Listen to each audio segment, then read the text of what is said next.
प्रभु जी हम तुम्हारे हैं, हम तुम्हारे ही रहेंगे ओ मेरे प्रियतम। हम तुम्हारे थे प्रभु जी हम तुम्हारे हैं, हम तुम्हारे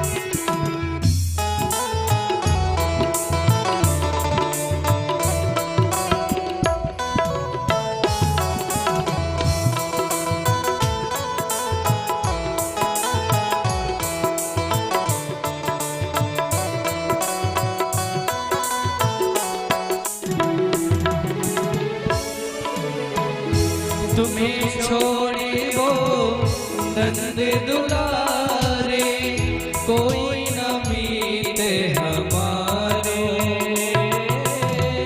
तुम्हें छोड़े वो नंद दुलारे कोई न मीते हमारे। किसके द्वारे जाए पुकारो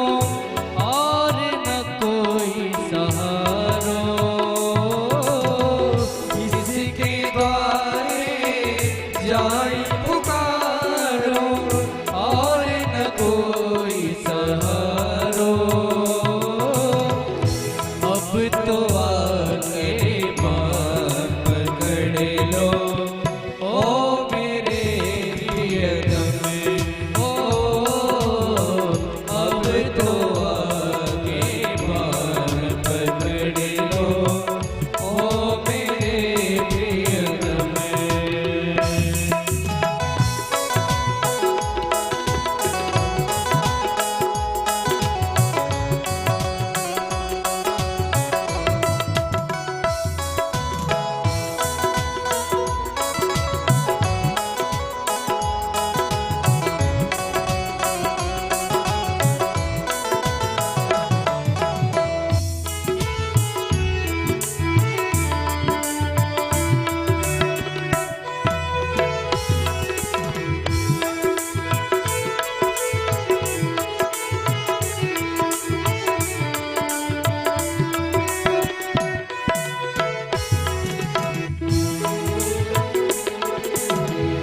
तेरे कारण सब जग छोड़ा तुझ संग नाता जोड़ा।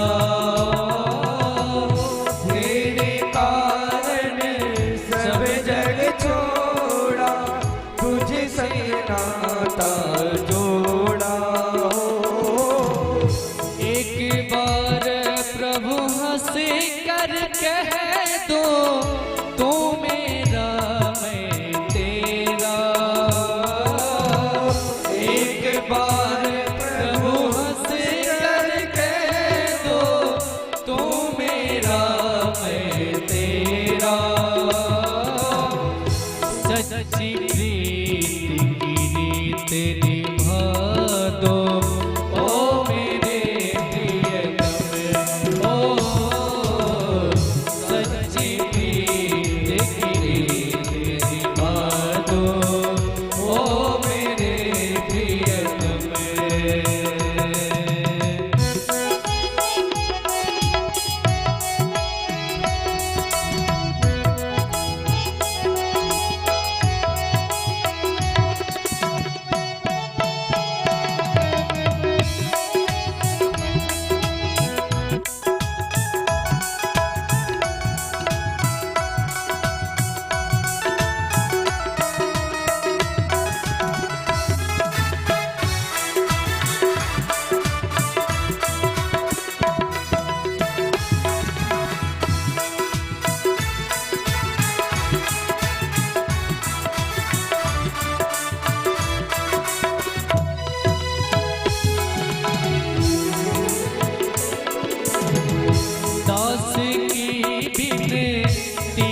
बोल बाकी बिहारी लाल की जय। भागवत महापुराण की जय। वृंदावन धाम की जय। यमुना मैया की जय। अवध धाम की जय जय। सरयू मैया की जय। श्री हनुमान जी महाराज की जय। नमः पार्वती पतये हर हर महादेव।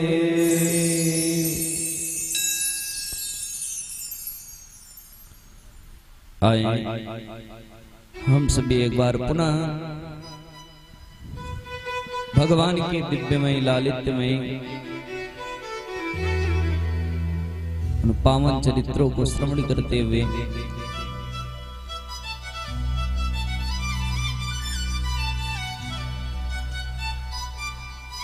कल कथा में हम सभी ने श्रवण किया कि भगवान ने धरती का भार हरण कर लिया कंस का वध करके। और मैं आपको बता दूं, संसार में किसी के शरण में जाने से जब कोई कार्य ना बने तो एक ही आसरा बचता है। वो कौन सा आसरा है? बोले भगवान के शरण में जाना चाहिए।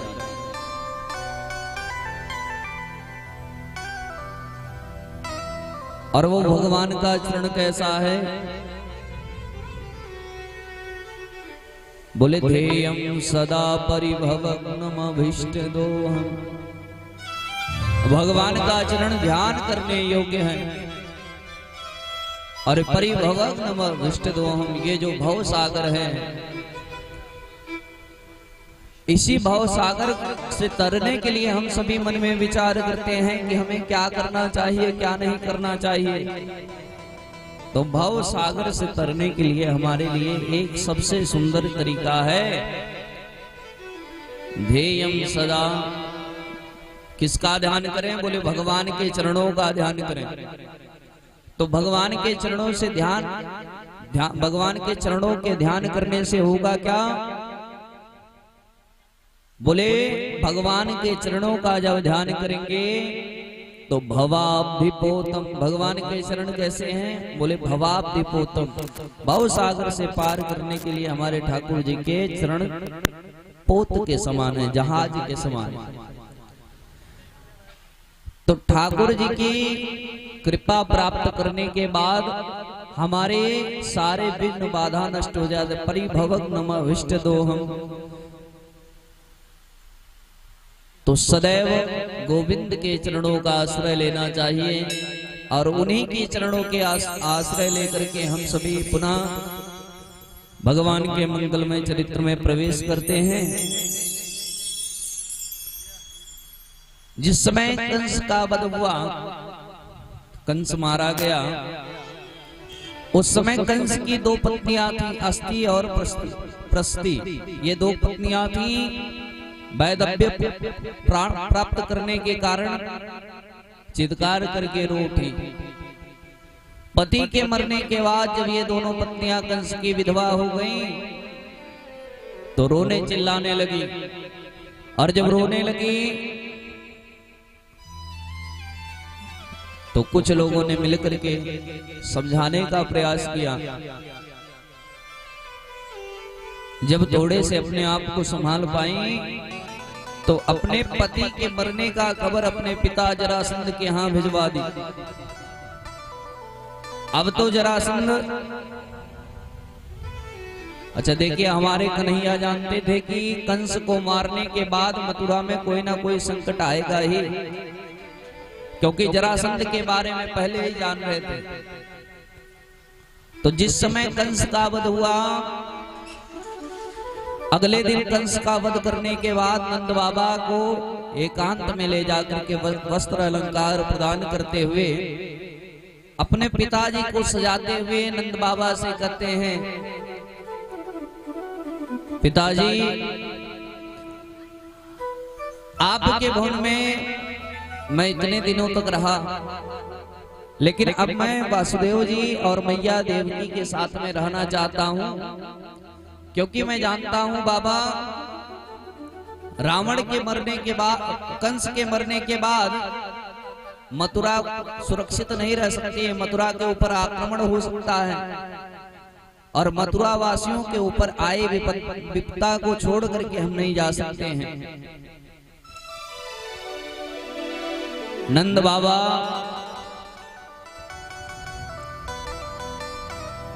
अपने हृदय को समझाते हुए और हृदय में नंद बाबा की बहुत पीड़ा है, फिर भी हृदय को समझाते हुए अपने गांव लौटे। इधर जितना ही कष्ट आज नंद बाबा को हो रहा, उतना ही सुख वासुदेव और देवकी मैया को प्रदान हो रहा। वासुदेव और देवकी मैया कन्हैया को पाकर के हृदय से लगा ले,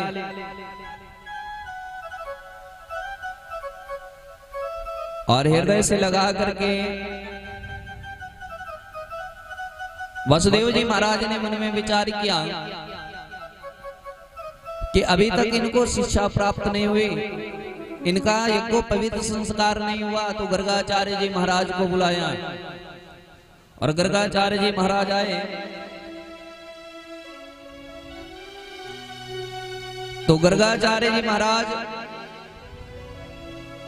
साविधि उपनयन संस्कार हमारे कन्हैया का किए,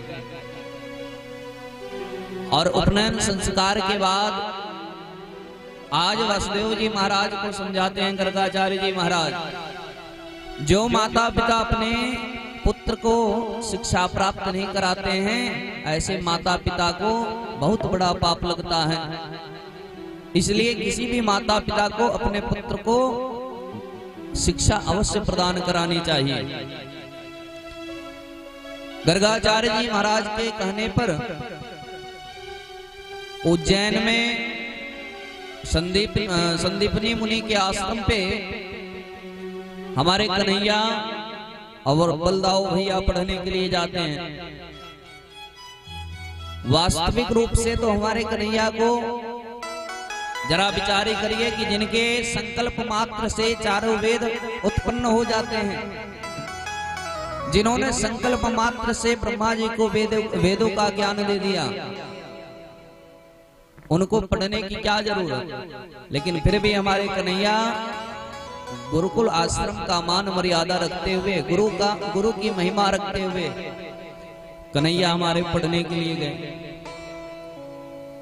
जिस प्रकार से रामावतार पे हमारे रामचंद्र जी गुरु जी के यहाँ आश्रम पे जाकर के विद्या अध्ययन किए, तो कुछ ही दिनों में विद्या अध्ययन कर लिया। गुरु गृह गया पढ़ने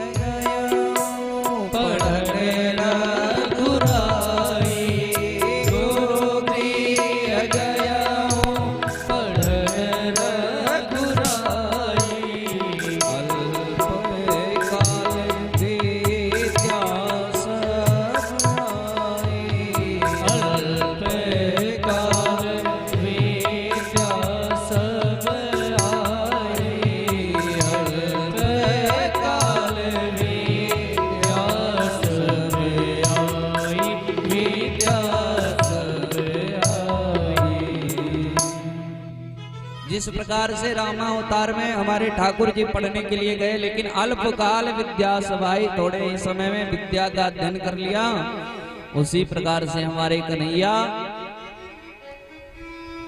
कुछ ही दिनों में विद्या अध्ययन कर लिए। और विद्या अध्ययन करने के बाद जब आश्रम से लौटने लगे तो गुरुदेव जी के चरणों में प्रणाम करते हुए, गुरु जी हम आपको गुरु दक्षिणा प्रदान करना चाहते हैं। गुरु जी ने कहा कि कन्हैया हम आपसे कोई दक्षिणा नहीं लेंगे, यदि आपकी गुरु माता को कोई इच्छा हो तो आप उनसे पूछ सकते हैं।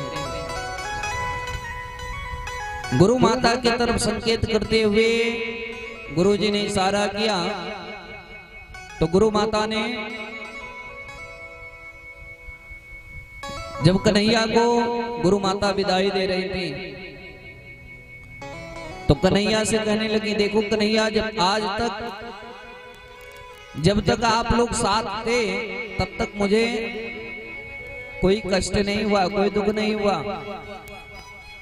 लेकिन हे कन्हैया, कई वर्षों पहले मेरा एक पुत्र था जो समुद्र में डूब करके मर गया था। अगर तुम मुझे गुरु दक्षिणा में कुछ प्रदान करना चाहते हो तो मैं कन्हैया यही सोच रही हूँ कि जब तक तुम लोग थे मुझे कोई कष्ट नहीं हुआ, पर जब तुम दोनों लोग चले जाओगे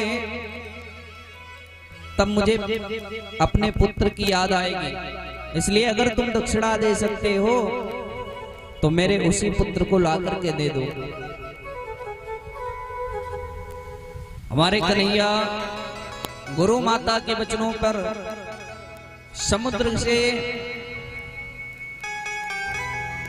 समुद्र को बुला करके समुद्र के साथ में संवाद किया, हे समुद्र, तेरे इस जल में मेरे गुरु माता का पुत्र आकर के डूब गया था।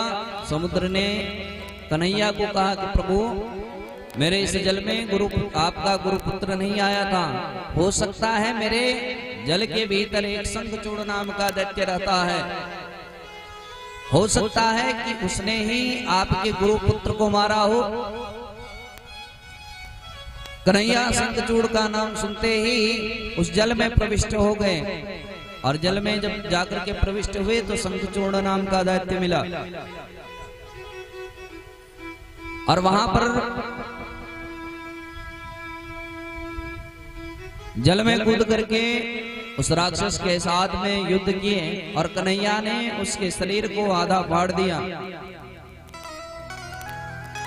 उसके शरीर को जब आधा फाड़ दिया तो देखा कहीं पर बालक नहीं मिला। कन्हैया वहां से निकले और वहां से निकल करके कन्हैया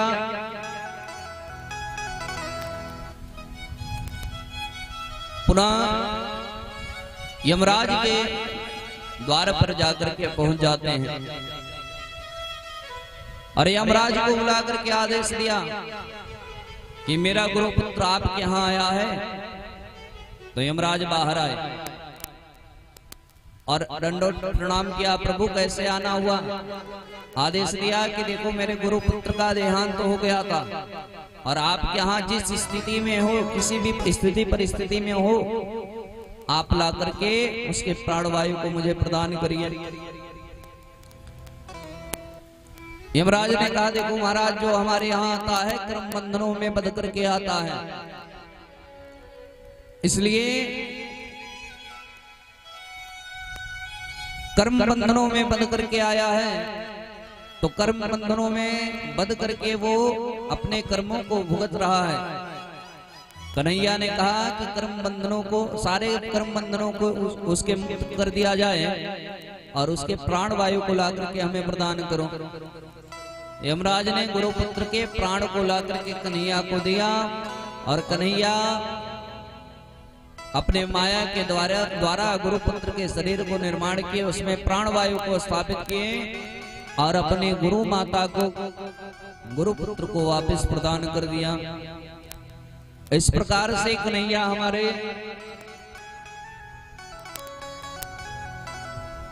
शिक्षा अध्ययन करके आए और शिक्षा अध्ययन करने के बाद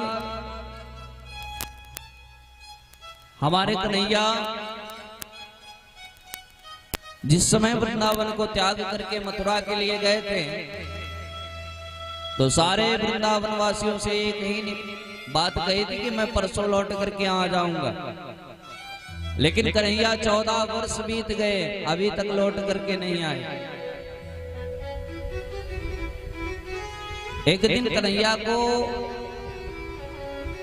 अपने नंद बाबा और यशोदा मैया की याद आने लगी। इधर उद्धव जी महाराज बड़े ज्ञानी थे, तो ज्ञान के साथ उद्धव जी को हमारे कन्हैया प्रेम का भी दर्शन कराना चाहते थे।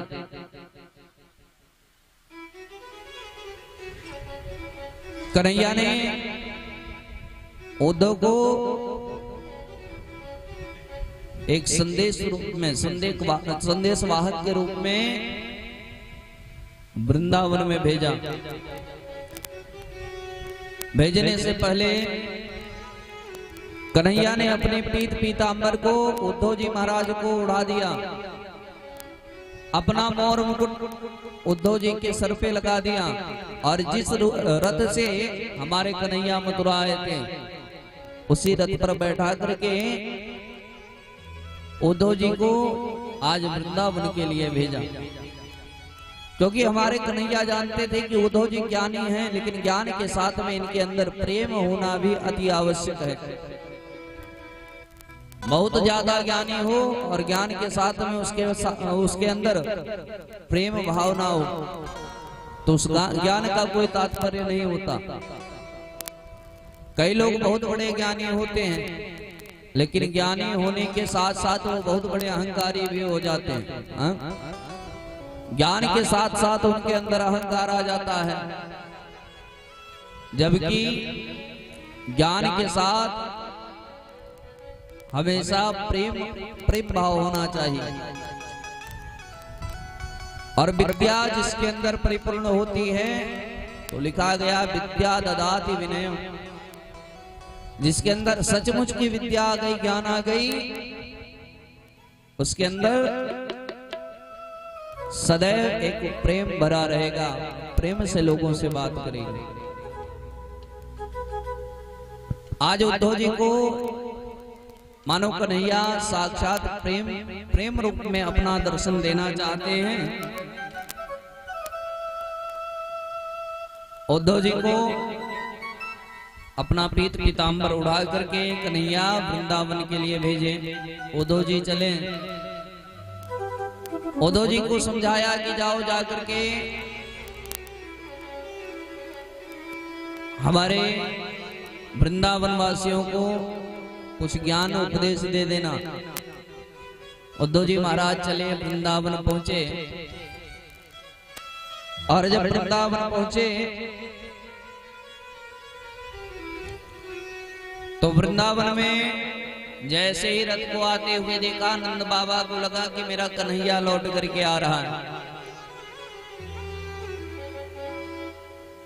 नंद बाबा द्वार पर खड़े होकर के रथ को निहारने लगे। उद्धव जी महाराज द्वार पर आए। द्वार पे आए तो नंद बाबा ने देखा कि कन्हैया नहीं, कन्हैया का कोई सखा आया हुआ है। पर नंद बाबा ने कन्हैया के सखा को कन्हैया मान करके दौड़ करके अंक में भर लिया। अभी जिस प्रकार से किसी व्यक्ति का पुत्र अगर प्रदेश चला जाए, कई वर्षों तक उसका हाल समाचार ना मिले और उसके पास कोई मित्र रहता हो और आपके घर पे आ जाए तो ऐसा लगता है मानो हमारा पुत्र ही आ गया हो। उसी प्रकार से नंद बाबा अपने पुत्र के ही रूप में उद्धव जी महाराज से मिल रहे हैं। उद्धव जी महाराज को ले जाकर के जलपान कराया और जलपान कराने के बाद थोड़ा विश्राम करने दिया। विश्राम करने के बाद नंद बाबा मन में विचार करते हैं, अगर मैंने तुरंत कन्हैया के बारे में चर्चा कर दी तो कहीं मेरी मन स्थिति ना बिगड़ जाए। इसलिए नंद बाबा औपचारिकता निभाते हुए आज कन्हैया के विषय में थोड़ा घुमा फिरा करके वार्ता कर रहे हैं। सारी बातों को रखते हुए अब कन्हैया के बारे में नंद बाबा ने प्रश्न किया,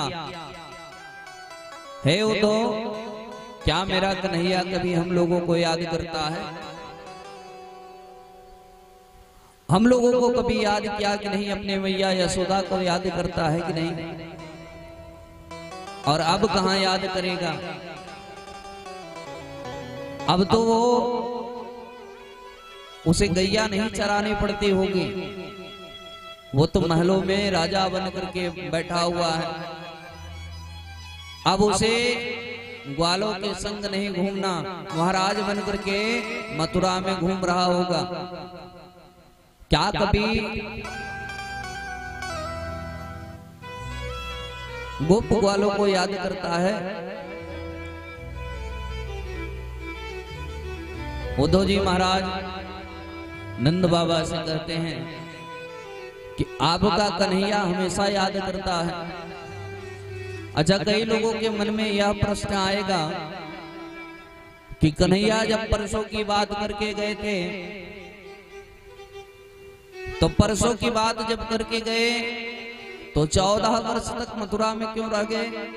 इसका मतलब कन्हैया झूठ बोल रहे थे। कन्हैया ने झूठ नहीं बोला। जिस समय कंस का वध किया कन्हैया ने, तो उनको यह ज्ञात हुआ कि मथुरावासी असुरक्षित हैं और कभी भी जरासंध मथुरा के ऊपर आक्रमण कर सकता है। और 1-2 बार नहीं, जरासंध ने 17 बार मथुरा पर आक्रमण किया। कई लोगों ने प्रश्न किया, क्या कभी कन्हैया समय निकाल करके अपने पिताजी से और माताजी से मिलने नहीं आ सकते थे? तो कन्हैया इसलिए अपने माता पिता से मिलने के लिए नहीं आए क्योंकि अगर जरासंध को तनिक भी भनक लग जाता कि इनका संबंध तो ब्रजवासियों से है, तो अगर जरा सा भी जरासंध को भनक लग जाती तो मथुरा के साथ साथ ब्रजवासियों पर भी आक्रमण कर देता जरासंध। क्योंकि दुश्मन प्रति क्षण यही इंतजार करता है कि आपके किसी हितैषी के ऊपर हम आघात करें जिससे आपको चोट पहुंचे। इसलिए कन्हैया आना जाना बंद कर दिए। नंद बाबा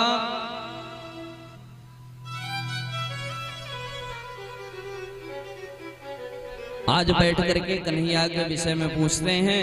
उद्धव जी महाराज बताते हैं,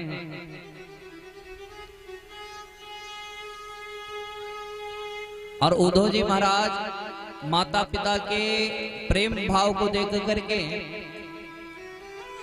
मन में यही विचार कर रहे हैं, मैं किस तरह से अपने उपदेश को प्रारंभ करूं, किस प्रकार से कन्हैया के माता पिता को मैं समझाऊं। क्योंकि शास्त्रों में पुराणों में जितने उपदेश हैं सब कन्हैया से प्रेम करने के लिए हैं, भगवान से प्रेम करने के लिए हैं।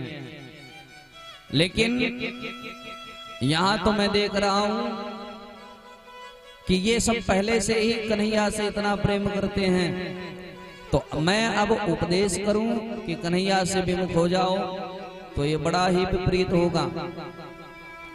नंद बाबा को समझाते हुए उद्धव जी कहते हैं, आपका कन्हैया तो कण कण में व्याप्त है। आप ये मत समझिए कि कन्हैया आपका ही केवल पुत्र है और आपके ही लिए केवल जन्म लिया है। कन्हैया तो सर्वव्यापक परमात्मा है, वो कण कण में वास करता है और जहां पर आप उसका ध्यान करोगे वहीं पर वो प्रकट हो जाएगा। नंद बाबा कहते हैं, उद्धव जी ये उपदेश जाकर के आप कहीं बाहर दीजिएगा। मैं हूं तो ग्वाला, पर मैं भी एक बात कहता हूं उद्धव जी,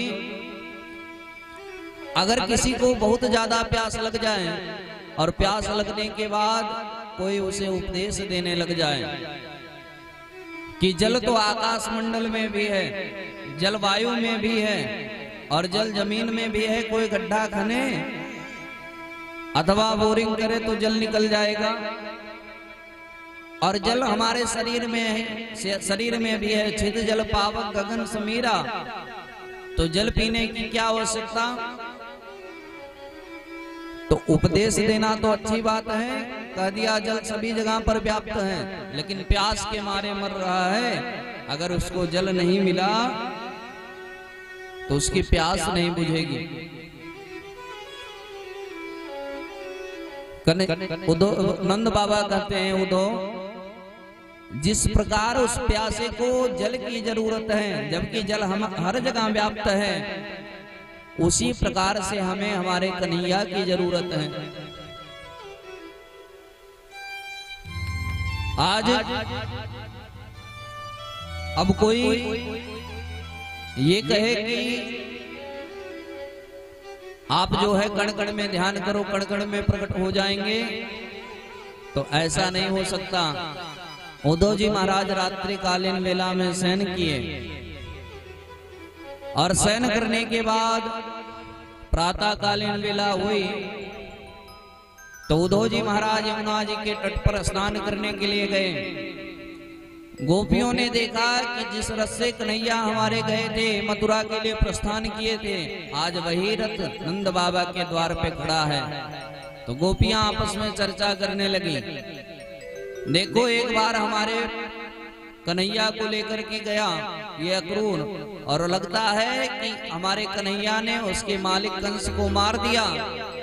अब की बार लगता है कि वो अक्रूर पुनः आ गया है और हम गोपियों को लेकर के जाएगा अपने कंस का पिंडदान कराने के लिए। गोपियां व्यंग करते हुए आगे बढ़ी और जब यमुना जी से लौटे हुए उद्धव जी को देखा तो कन्हैया का पीतांबर ओढ़े उद्धव जी महाराज आ रहे थे, सर पर मोर मुकुट धारण किए हुए। जिस मोर मुकुट को हमारे कन्हैया धारण करते थे, आज वही मोर मुकुट लगा करके हमारे उद्धव जी महाराज आए। इतने में गोपियां उस पीतांबर को पहचान गई और दौड़ी दौड़ी उद्धव जी महाराज के पास गई। हे उद्धव जी, मैं जानती हूँ कि आप हमारे कन्हैया के सखा हैं, क्योंकि इस पीतांबर की खुशबू से, इस पीतांबर के गंध से हम भली भांति परिचित हैं। और गोपियों के और उद्धव जी महाराज के मध्य में बड़ा सुंदर भाव चल रहा है। आए भजन के माध्यम से हम गोपी और उद्धव संवाद को श्रवण कर दें। आप आए नहीं और खबर भी न ली, आप आए नहीं और खबर भी न ली। खत लिख लिख के भेजे तमाम, सुध ले लो मेरी घनश्याम, सुध ले लो मेरी घनश्याम।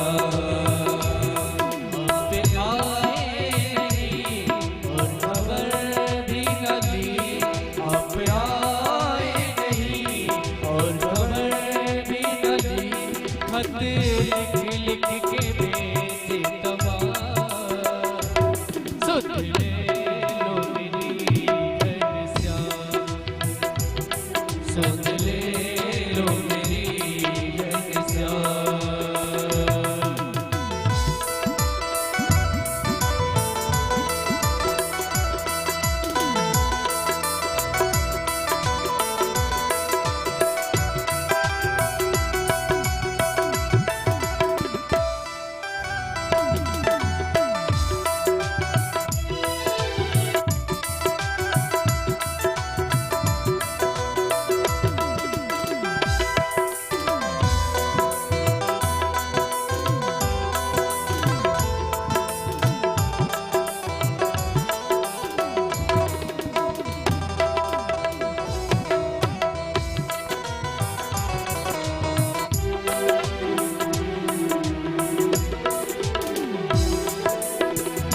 हम तो कन्हैया तेरे हुए हैं दीवाने, हम तो कन्हैया तेरे हुए हैं दीवाने। चाहे तुम माने चाहे ना माने, चाहे तुम माने चाहे ना माने, देती सुनाई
सखिया तेरी हुई है दीवानी, संग की सखिया तेरी हुई है दीवानी। दिन रात रोती रहे आँखों से पानी, दिन रात रोती रहे आँखों से पानी। आँखों में आए मेरे दिल में समाए, आँखों में आए मेरे दिल में समाए। बस होठों पे है तेरा नाम, बस होठों पे है तेरा नाम। सुन ले लो मेरी घनश्याम, सुन ले लो मेरी घनश्याम। अब आए नहीं और खबर भी न ली, अब आए नहीं और खबर भी न ली।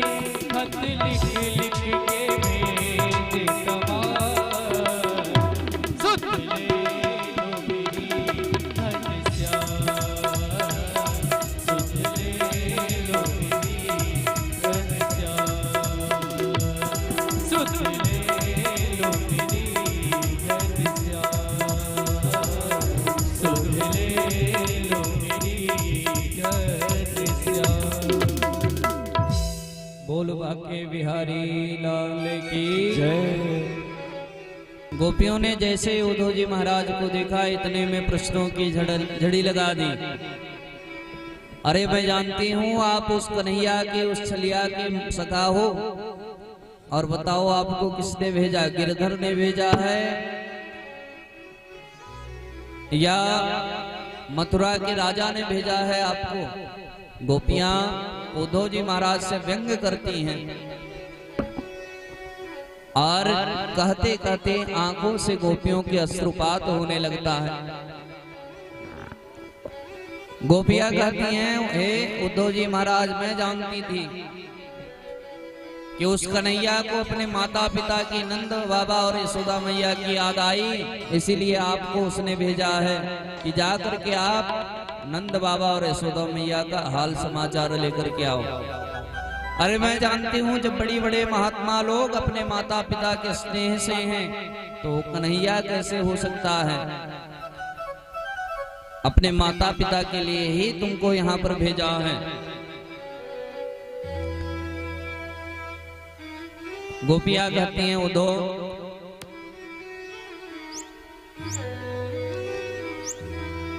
जब बड़े बड़े महात्मा नहीं मोह से मुक्त हो सके,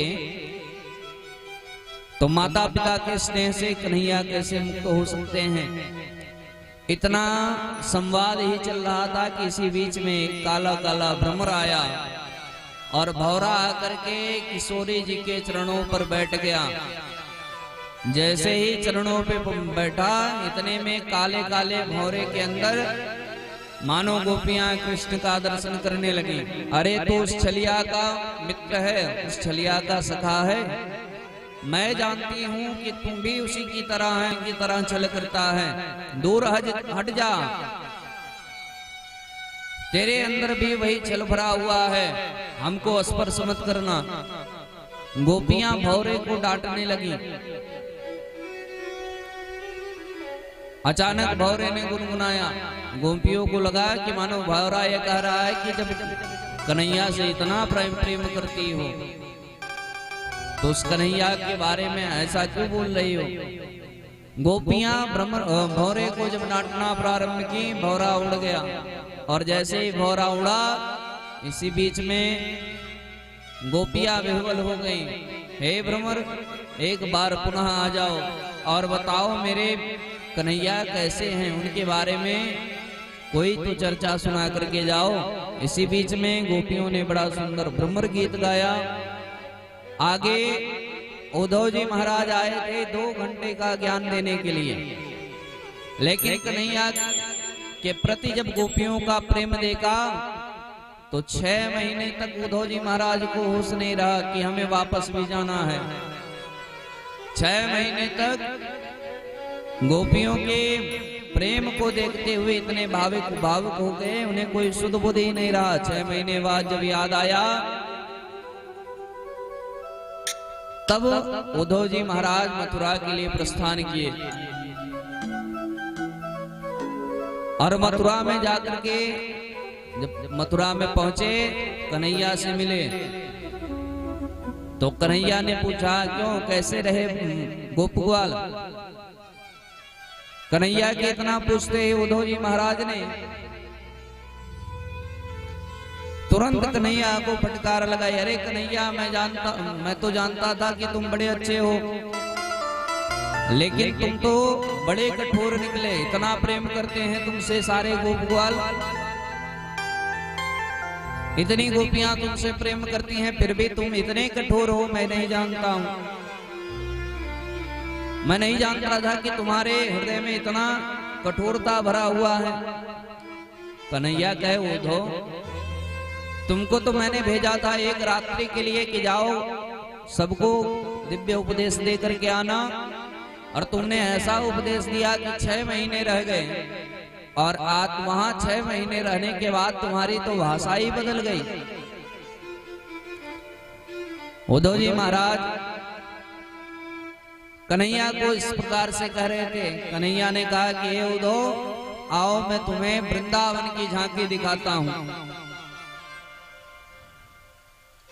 वृंदावन की झांकी दिखाने के लिए हमारे कन्हैया ने उद्धव जी के हाथ को पकड़ा, और जब उद्धव जी के हाथ को पकड़ा, कन्हैया ने कहा कि नेत्र को बंद करो उद्धव जी। उद्धव जी ने नेत्र को बंद किया।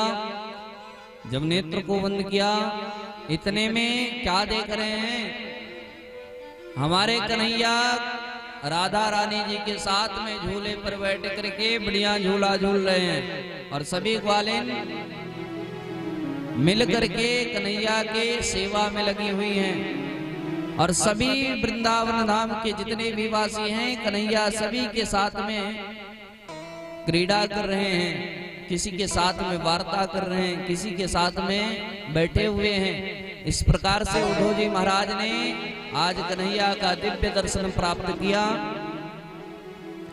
हम सभी अब श्रीमद् भागवत महापुराण के 10वें स्कंद के उत्तरार्ध में प्रवेश कर रहे हैं। बोल भागवत महापुराण की जय। श्री सुखदेव जी महाराज कहते हैं, परीक्षित, जिस समय जरासंध को यह पता लगा कि कन्हैया ने कंस का वध कर दिया है, तो जरासंध अपनी औक्षणी सेनाओं को लेकर के मथुरा पे आक्रमण कर दिया। अच्छा, कई लोग कथा में वार्ता करते हैं, मैं बार बार समझाता हूं। बोलो भागवत महापुराण की जय। आप लोग जब बात करते हैं ना, देखिए, जब सुनने वाला बढ़िया होता है तभी सुनाने में आनंद आता है।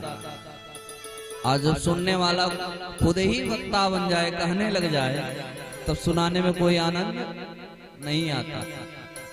अच्छा, वैसे भी आज भगवान का विवाह है, हाँ? तो विवाह में भाई चर्चा चल रही होगी कि बारात आएगी तो कैसे स्वागत करेंगे। बोलो राधे राधे। हाँ? बारातियों को क्या खिलाया जाएगा? भाई आज तो चकाचक बढ़िया सा पूड़ी पकौड़ी कचौड़ी बारातियों के लिए तैयार है, हाँ? और जितने बाराती आए हैं, हमको तो लग रहा है कि आज भोजन करके नहीं आए हैं, बारात वाला ही भोजन करेंगे। हाँ? बोलो राधे राधे। एक बार की बात आपको बताऊं, अब स्मरण हो आया है तो बता ही दें। आजकल देखिए प्राय विवाह को लेकर के काफी लोग बड़े उत्साहित रहते हैं, हाँ? एक बार की बात है, एक सेठ जी थे,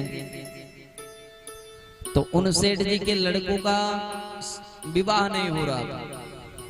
हालांकि उनके पास 3 पुत्र थे और तीनों लड़के इतने सुंदर कि देखते ही सभी लोग मोहित हो जाते, देखते ही मोहित हो जाते थे। अब सेठ जी बड़े परेशान हुए कि हमारे बच्चे इतने सुंदर हैं, देखने में ठीक ठाक हैं, हट्टे कट्टे हैं, लेकिन उनका विवाह नहीं हो रहा है। अब विवाह किस कारण नहीं हो रहा था? उनके अंदर एक कमी थी। क्या? थोड़ा तुतला करके बोलते थे। अब विवाह आवे, जो बोले तुरंत ही जो है वो विवाह कट जाए।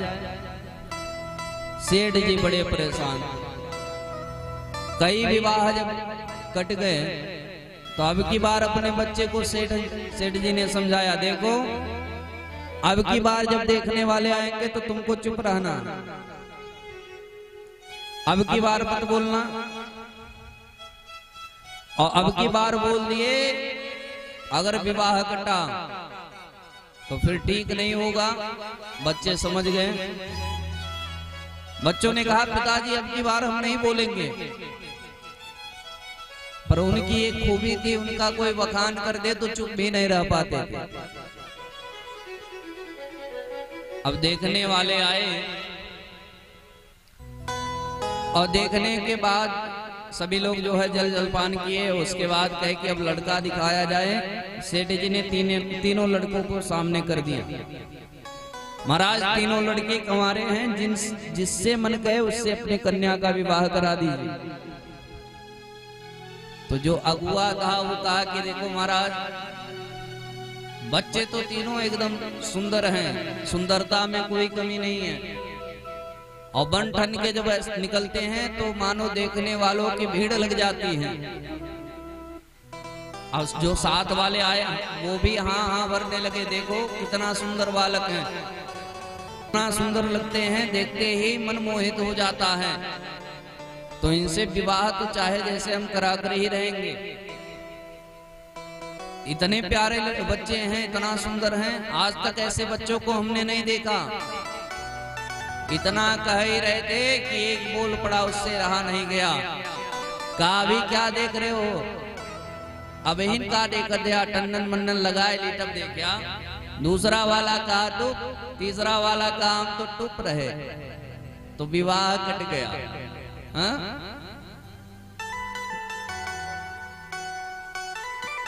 तो विवाह के लिए लोग ज्यादा परेशान रहते हैं। हमारे कन्हैया का भी आज विवाह है, तो लोगों में यही चर्चा चल रही है कि इस प्रकार से कन्हैया की बारात की स्वागत की जाए। क्यों?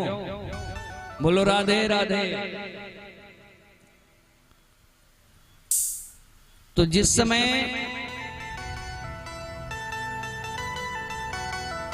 जरासंध ने आक्रमण किया, हमारे कन्हैया बलराम जी के साथ में मिलकर के 1-2 बार नहीं, आपे तो 17 बार जरासंध को परास्त किया।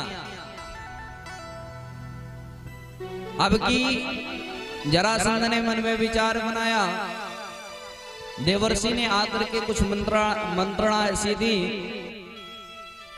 कि जरासंध ने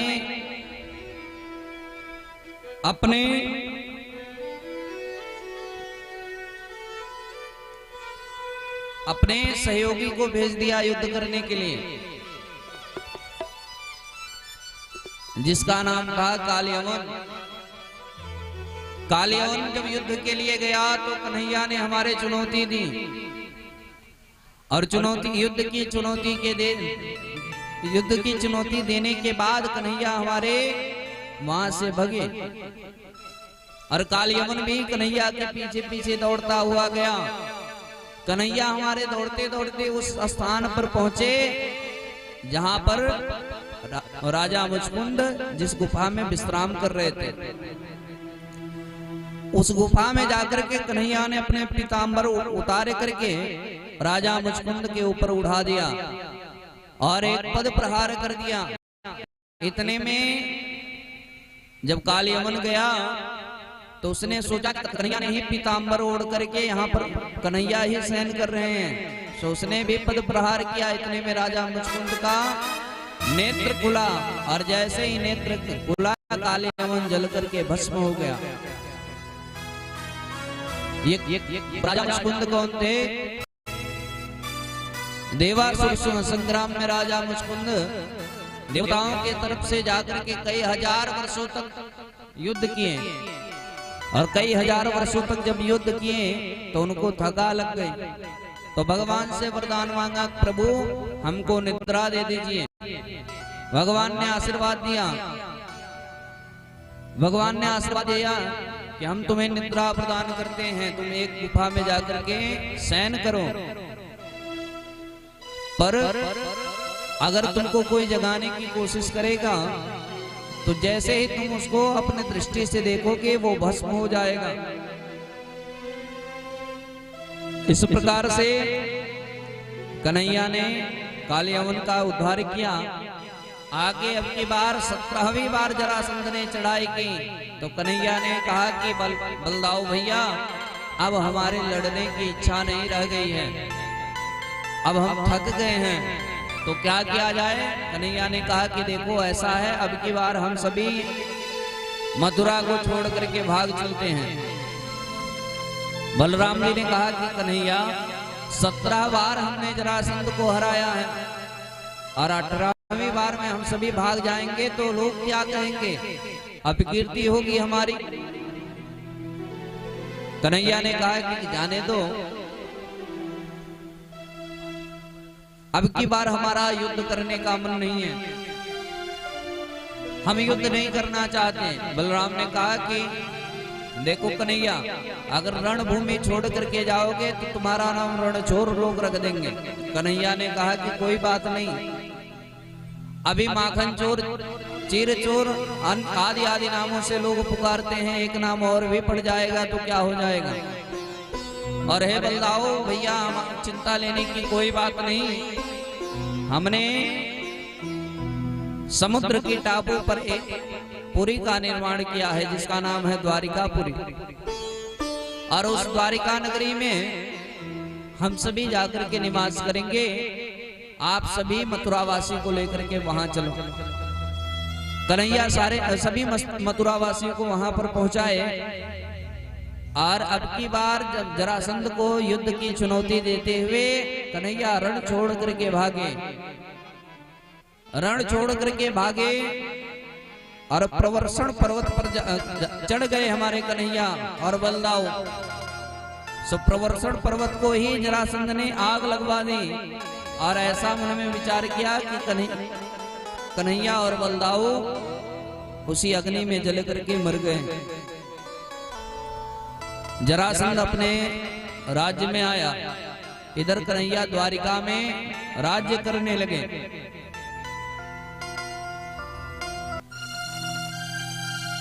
जरासंध अपने राज्य में पहुंच करके ब्राह्मणों के द्वारा उसने सोचा कि हमने कन्हैया के ऊपर विजय प्राप्त कर लिया है, तो ब्राह्मणों के द्वारा उसने धार्मिक अनुष्ठान कराए। इस प्रकार से कन्हैया ने द्वारिकापुरी में रहना चालू कर दिया, द्वारिका में रहना प्रारंभ कर दिया। अब सुखदेव जी महाराज कहते हैं, परीक्षित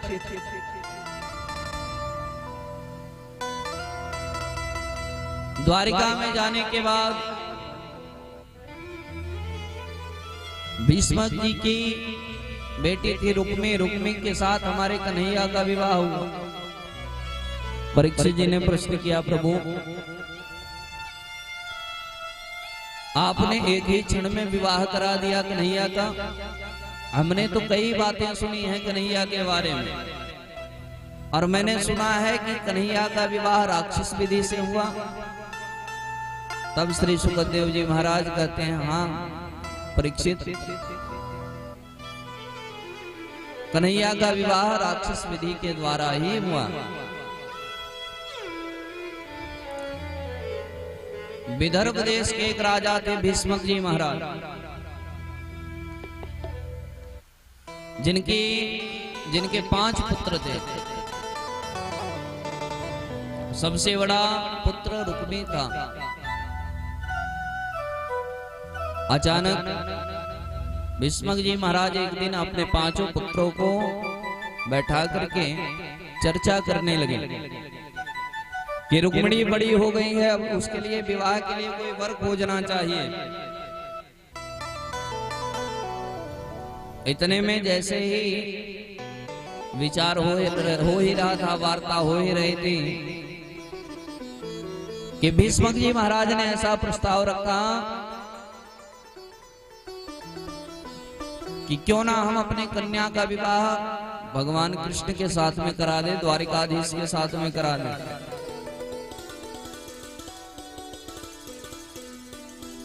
इतने में जैसे ही द्वारिकाधीश का नाम सुना, रुक्मी ने पिताजी को डांटना प्रारंभ किया। है पिताजी, हम अपने बहन का विवाह उस रणछोड़ के साथ में नहीं करेंगे, उस ग्वाले के साथ में हम अपने बहन का विवाह कदापि नहीं कर सकते। भीष्मक जी महाराज ने समझाया, देखो रुक्मी, विवाह नहीं करना है तो मत करो, पर कन्हैया को उल्टा सीधा बोलना बंद करो। और वास्तविक रूप से आजकल की सभ्यता देखिए, एक पिता को क्या बोल जाना चाहिए उसको नहीं पता है। संस्कृति और सभ्यता को देखते जाइए, एक बेटे को क्या बोलना चाहिए उसको नहीं पता है, जो मन में आए वो बोल जाता है। जानते हैं ये प्रभाव किसका है? ये प्रभाव माता पिता का ही है। अगर बच्चे के अंदर दोष आता है तो माता पिता का ही देन है जो बच्चों के अंदर दोष आ जाता है। क्यों? क्योंकि उस प्रकार से उसका पालन पोषण माता पिता ने किया। आजकल देखिए, बच्चा जब छोटा रहता है, तोतली भाषा में कुछ उल्टा सीधा भी कह दे तो उसको लोग कहते हैं जाने दो, बच्चा है। और वही बच्चा जब बड़ा हो जाए और वही भाषा का प्रयोग करे तब तो लोगों के अंदर ये संस्कार कैसे जागृत हो रहे हैं? बोले माता पिता के द्वारा। मर्यादा तो हमारे रामचंद्र जी भी करते थे। प्रातः काल उठी करे रघुनाथा, माता पिता गुरु नाम है माता। माता पिता की वंदना करते थे। जैसे हमारे ठाकुर जी उठते थे कि उठते ही अपने माता पिता को प्रणाम करें, गुरु जी को प्रणाम करें। और प्रणाम करते ही नहीं बल्कि सभी का आदर सम्मान करते हैं। लेकिन हम लोग क्या करते हैं? बच्चा सो के उठा नहीं कि बच्चे को सिखाना प्रारंभ कर दिए, बेटा गुड मॉर्निंग, बेटा गुड मॉर्निंग। और बेटा ऐसा है, मम्मी माताजी मत बोलना, बेइज्जती हो जाएगी, 4 लोगों में जाएंगे तो बड़ी बेइज्जती होगी। तो माँ और पिताजी कह करके मत बुलाना, नहीं तो हमारा 4 लोगों में जो है हमारी बहुत बड़ी बेइज्जती होगी। तब क्या कहना? बोले मॉम कहना, मॉम और डैड। तो मॉम मतलब क्या हुआ? मरी हुई। और डैड मतलब मर जाना। हाँ? तो ये संस्कार हम ही तो डाल रहे हैं अपने बच्चों के अंदर, और ये आजकल के अधिकतम युवाओं के अंदर है। हालांकि आजकल के युवा लोग के अंदर माता पिता का ही संस्कार बनता है। माता और पिता पुत्र के पहले गुरु होते हैं। उस पुत्र को जिस प्रकार से शिक्षा देंगे उसी प्रकार से उस पुत्र की बुद्धि होती जाएगी। तो अपने बेटे से कभी राम राम नहीं बुलवाएंगे। हाँ? अच्छा, एक चीज और संस्कार आप लोगों ने देखा है, पहले बच्चे प्रणाम करते थे, जानते हैं कैसे? चरण छू करके, चरण स्पर्श करके प्रणाम करते थे। आजकल के बच्चे देखो प्रणाम चरण छू करके पहले प्रणाम होता था। उसके बाद क्या हुआ, अब बच्चे थोड़ा जब बड़े हुए, थोड़े आधुनिक युग में आए, तो प्रणाम नहीं करना चाहते हैं तो नमस्कार कर लिए। तो नमस्कार भी तो ठीक है, पर नमस्कार के बाद तो थोड़ा और आधुनिक युग आया, तो नमस्कार करने की बात तो जाने दीजिए, हाथ उठा करके, ये कौन सा नमस्कार हुआ? एक हाथ से कभी प्रणाम करना ही नहीं चाहिए।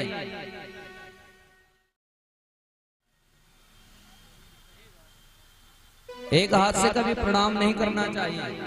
क्यों? कर्णो पुष्पम कटी सूत्रम तर्जन्याम दंतधामनम एक हस्तेन प्रणामेन रौरवो नरकम व्रजेत। तो एक हाथ से कभी प्रणाम नहीं करना चाहिए। अच्छा, एक हाथ वाला सिस्टम भी चला गया। अब क्या आ गया? हेलो, हाय। पहले जब कोई दुखी होता था तो कहता था हाय, और अब चाहे दुखी हैं चाहे खुशी हैं पता ही नहीं चलता है, हरदम जो है हाय हाय करते रहते हैं। बोलो राधे राधे। हम सभी अंग्रेज जो आए थे ना हमारे देश पे शासन करने के लिए, तो सबसे पहले अंग्रेजों ने एक ही नियम लागू किया कि जो सनातन संस्कृति है, सनातन सभ्यता है, सबसे पहले आघात करो तो उन्हीं के ऊपर करो। क्योंकि जब ये संस्कृति को, ये सनातन धर्म को और इस सभ्यता को जब तक हम सभी क्षति नहीं पहुंचाएंगे, तब तक हम सभी भारत के ऊपर राज्य नहीं कर सकते हैं। और आप विडंबना तो देखो कि हम सभी अंग्रेजों वाला फैशन करना प्रारंभ कर दिए। कई लोग तो महाराज अंग्रेजों का नकल करते करते अंग्रेजों का नकल करते करते ना जाने क्या क्या कर जाते हैं, ना बताओ तो वही अच्छा है। बोलो राधे राधे।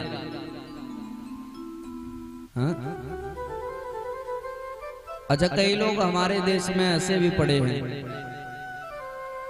कहते हैं महाराज सारे ग्रह नक्षत्र, भाई कई लोग प्रश्न करते हैं कि सारे ग्रह नक्षत्र महाराज जी जो नवग्रह हैं वो भारत में ही लोगों को परेशान करते हैं या विदेशों में भी परेशान करते हैं? कई लोग ऐसा प्रश्न करते हैं।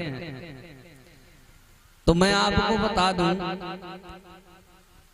जो भारत का धरोहर था, जिस धर्म को हम लोग नहीं मानना चाहते हैं, भारत का सबसे बड़ा दुर्भाग्य यही है कि हमारे ऋषि महात्माओं ने, हमारे पूर्वजों ने जो संस्कार बना करके हमें प्रदान किया है, उसको हम मानने के लिए तैयार नहीं है।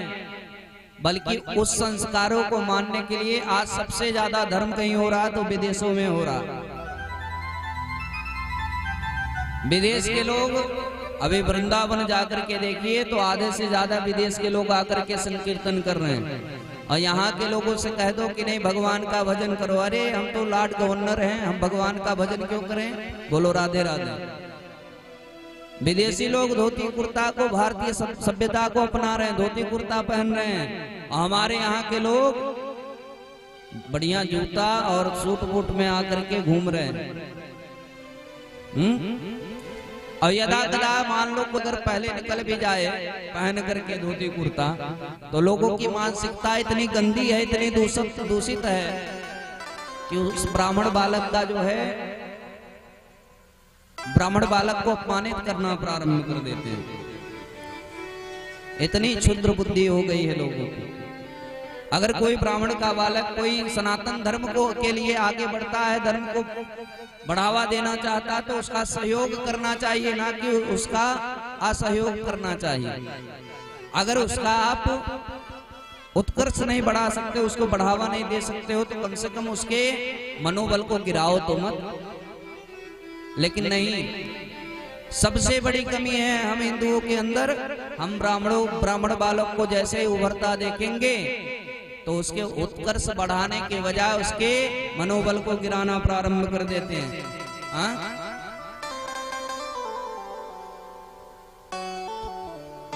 कुछ लोगों की मानसिकता ये इस प्रकार से,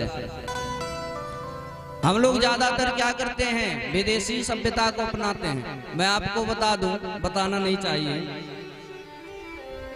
जानते हैं आजकल विवाह में एक बड़ा बढ़िया सिस्टम चला है, क्या कहते हैं उसको, भोजन जो कराया जाता है,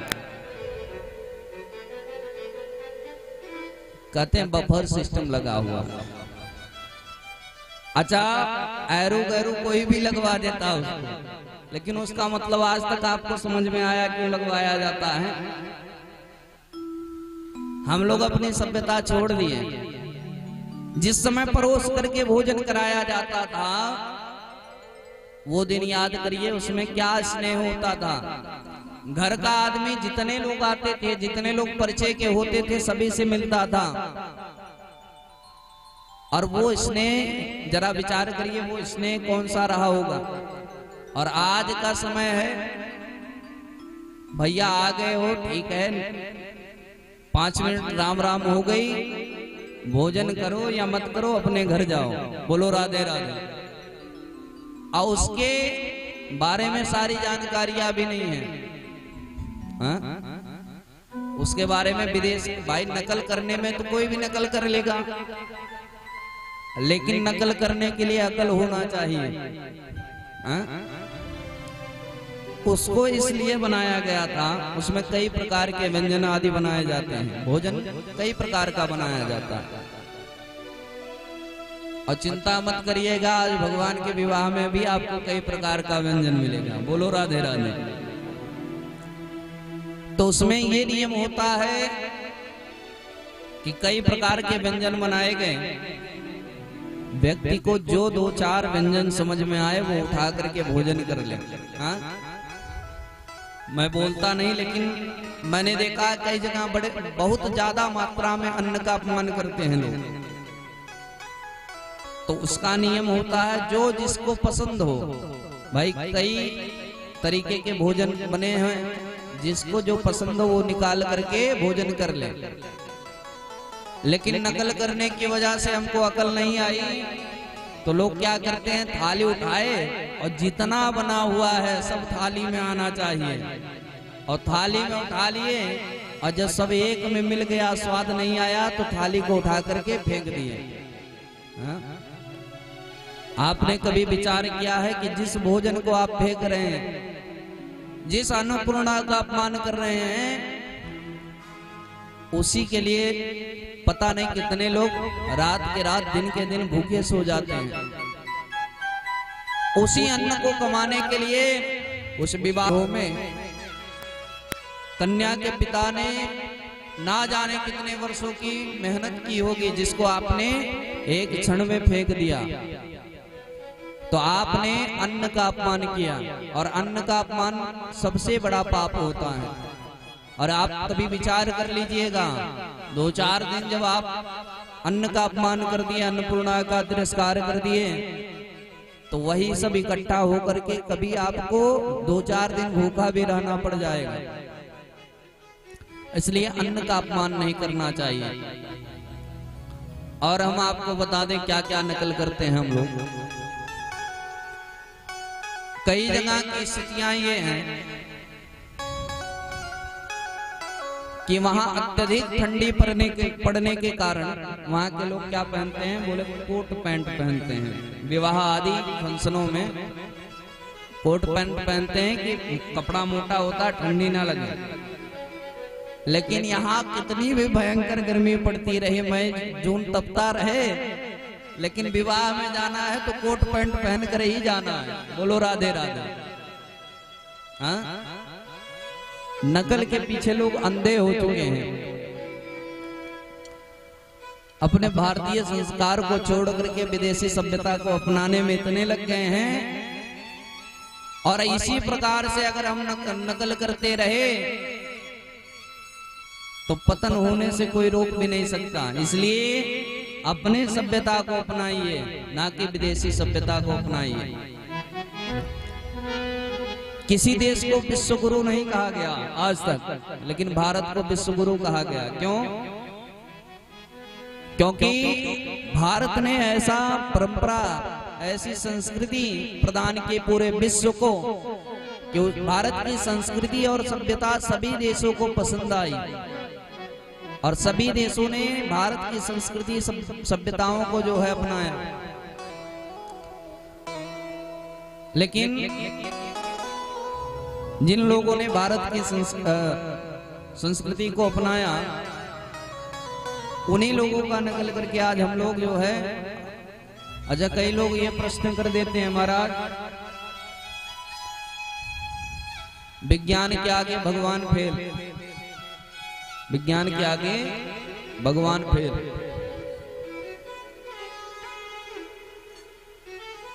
लेकिन मैं उन लोगों को, भाई मुझसे कई लोगों ने प्रश्न किया था तो उस प्रश्नों का उत्तर देना भी अनिवार्य है। कहते हैं महाराज विज्ञान है, विज्ञान के आगे भगवान नहीं है।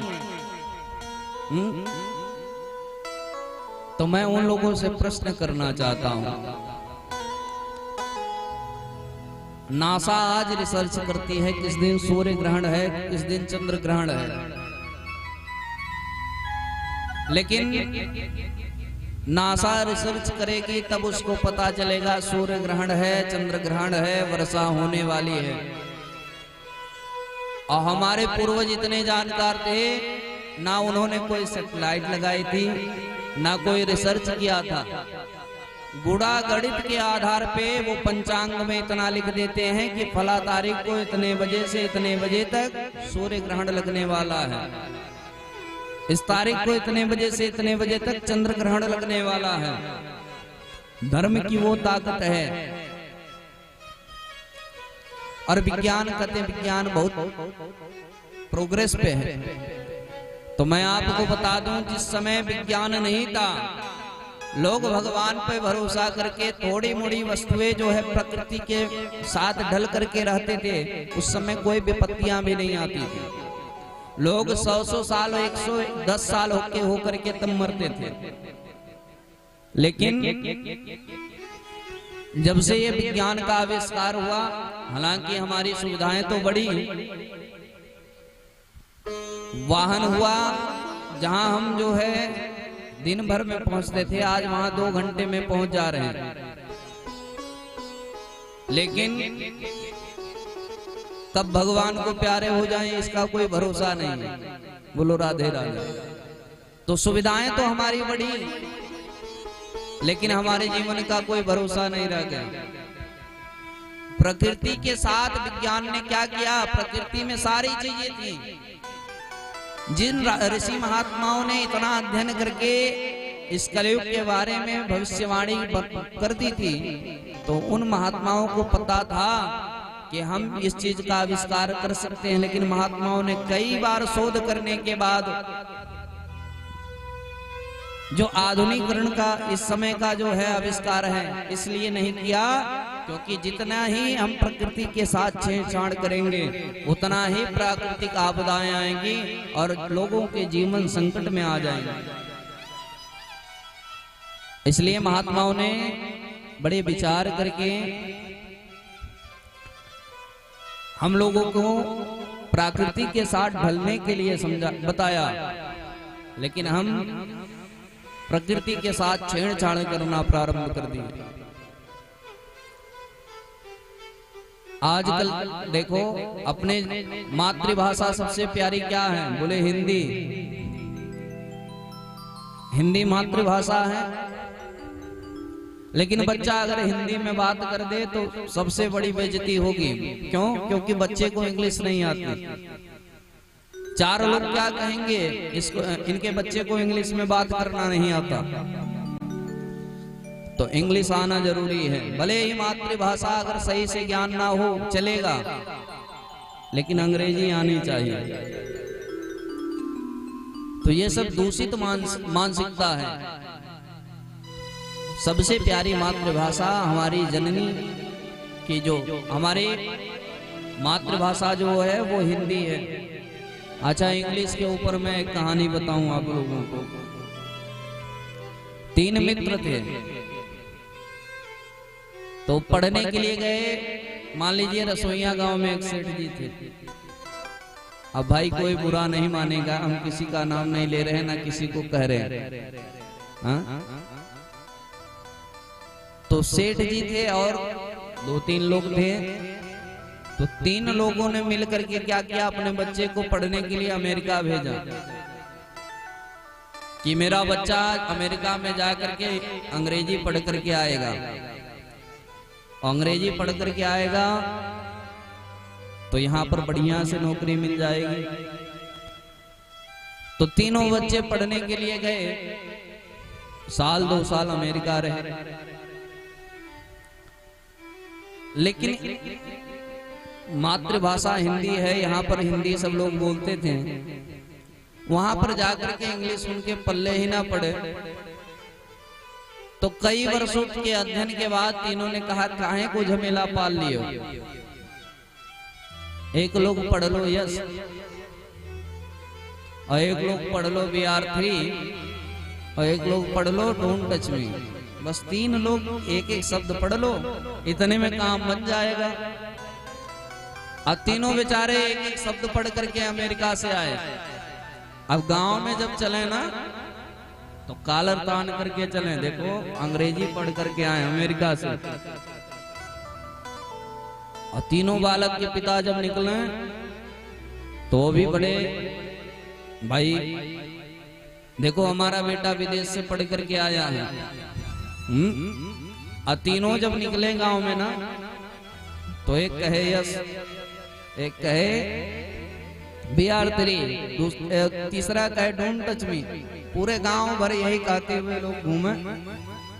और तीनों लोग यही कहते जब घूमे तो गांव वाले कहे अरे फलाने का लड़का देखो किधर अमेरिका से पढ़ करके आया, बहुत विद्वान हो गया। तीनों अंग्रेजी में बात करते हैं। गांव में सबसे ज्यादा होशियार कोई है तो यही तीनों बच्चे हैं। अब गांव वाले सोचें भाई अमेरिका से पढ़ करके आए हैं। गांव वालों के सामने सीना चौड़ा करके तीनों घूमे। एक दिन भगवान की कृपा से गांव में चोरी हो गई। और चोरी क्या हुई, सोने की घड़ी थी तो चोरों ने चुरा लिया।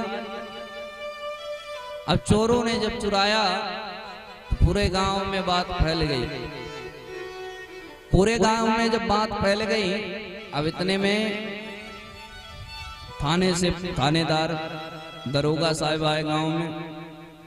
तो गांव में जब दरोगा आए तो ये हुआ कि अब दरोगा से बात कौन करे, इतना कोई पढ़ा लिखा तो है नहीं कि जो दरोगा से बात कर ले।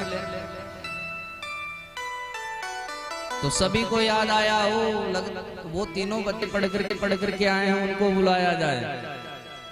अब गांव वाले गए, हाथ जोड़े, भैया आप पढ़ करके आए हो, चलो एक काम है, दरोगा साहब आए हैं, बात करना है।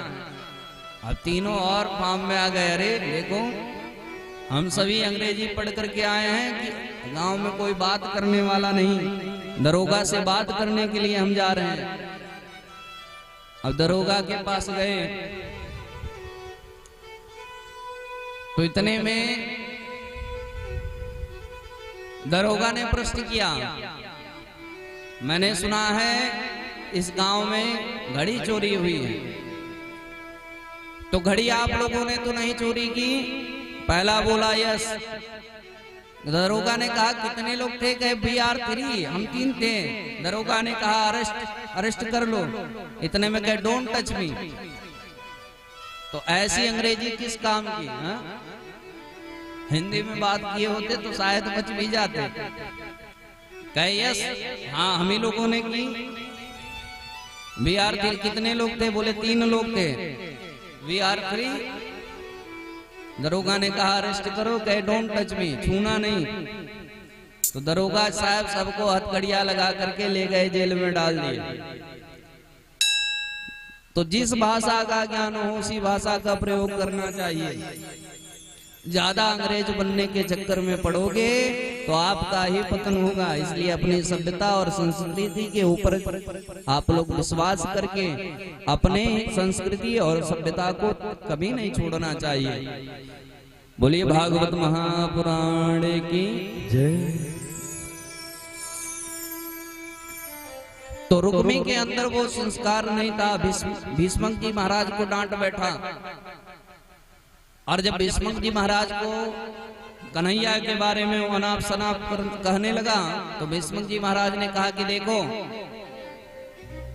तुमको अगर कन्हैया के साथ में अपने बहन का विवाह नहीं कराना है तो मत कराओ, लेकिन उस कन्हैया का अपमान मत करो। इतना कहे कि रुक्मी ने कहा कि देखो महाराज, हम जा रहे हैं अपने बहन रुक्मिणी का विवाह खोजने के लिए। और रुक्मी गया और दूसरे दिन लौट करके आया, कहा पिताजी बारात परसों आ रही है। भीष्मक जी महाराज बड़े चौंक गए, परसों बारात आ रही है, कहां से आ रही है? बोले ऐसे वैसे लड़के को नहीं खोजा है, सिंधु नरेश दमघोष पुत्र शिशुपाल के साथ में मैंने अपने कन्या का विवाह, अपने बहन का विवाह रचा है, और वो शिशुपाल परसों ही बारात लेकर के आएंगे। बारात की तैयारियां होने लगी। इधर रुक्मिणी महारानी ने जैसे ही सुना कि हमारा विवाह तय हो गया है, तो रुक्मिणी महारानी मारी चिंता के विलाप करने लगी। रुक्मिणी महारानी की भाभियों ने कहा कि देखो बहन, रोने धोने से कुछ नहीं होगा, कुछ करना पड़ेगा, तभी कन्हैया प्राप्त होंगे। क्योंकि आए दिन कन्हैया के बारे में रुक्मिणी महारानी कुछ ना कुछ उनकी प्रशंसा को जब सुनती थी, तो उनके ही बारे में चिंतन करने लगी। और कई बार जब प्रशंसा को सुनी तो मन में ये ठान लिया था कि हम विवाह करेंगे तो केवल कन्हैया से करेंगे। जब उनको पता चला कि हमारा विवाह हमारे बड़े भैया रुक्मी ने शिशुपाल के साथ में तय कर दिया है, तो रुक्मिणी महारानी घबराई। भाभियों ने समझाया, देखो बहन, रोने से कुछ नहीं, कम से कम कुछ नहीं कर सकती हो तो एक पत्र ही लिख दो। तो रुक्मिणी सुंदर सा कन्हैया के लिए एक पत्र लिखा, और उस पत्र को एक ब्राह्मण को दिया, और ब्राह्मण देवता को समझाया, देखो ये हम पत्र नहीं, आपको अपना प्राण सौंप रहे हैं, इसको द्वारिकाधीश को अति शीघ्र पहुंचा करके आइए। ब्राह्मण देवता वेग से गए, वेग से दौड़ते हुए ब्राह्मण देवता पत्र लेकर के गए और द्वारिकापुरी में प्रवेश किए। जब ब्राह्मण देवता को हमारे कन्हैया ने देखा, तो कन्हैया ने खड़े होकर के ब्राह्मण देवता का सम्मान किया, खड़े होकर के सम्मान किया ब्राह्मण देवता का, जल पान कराया। और इसके बाद हमारे कन्हैया किसी भी ब्राह्मण से मिलते थे तो एक ही प्रश्न करते थे, धर्म कार्य बढ़िया चल रहा है? सो ब्राह्मण देवता से भी यही प्रश्न किए कि धर्म कर्म कैसा चल रहा है? ब्राह्मण देवता ने कहा कि प्रभु सब अच्छा चल रहा है। हे ठाकुर जी, मैं आपके लिए एक पत्र लेकर के आया हूं। तो उस पत्र को आपको प्रदान करना चाहता हूं। कन्हैया बोले, कैसा पत्र है? ब्राह्मण देवता ने कहा कि प्रभु, ये भीष्मक जी महाराज के यहाँ से पत्र आया हुआ है। कन्हैया ने कहा कि पढ़ करके सुनाओ। पंडित जी ने कहा कि प्रभु, ये हम सभी के सामने पढ़ करके नहीं सुना सकते हैं। क्यों? क्योंकि आपका ये प्राइवेट पत्र है, और निजी पत्र को सभी के सामने हम नहीं पढ़ सकते।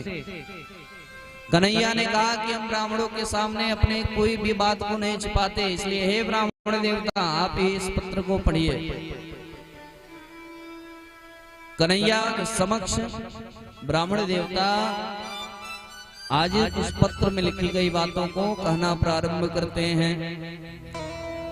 श्रुत्वा मूढ़ान भुवन सुंदर श्रृण्वतां ते, निर्विश्य कर्ण विवरेण हरतो गतापम। उस पत्र में लिखा है, रुक्मिणी महारानी ने प्रभु आपकी महिमा, आपके बखान को सुन करके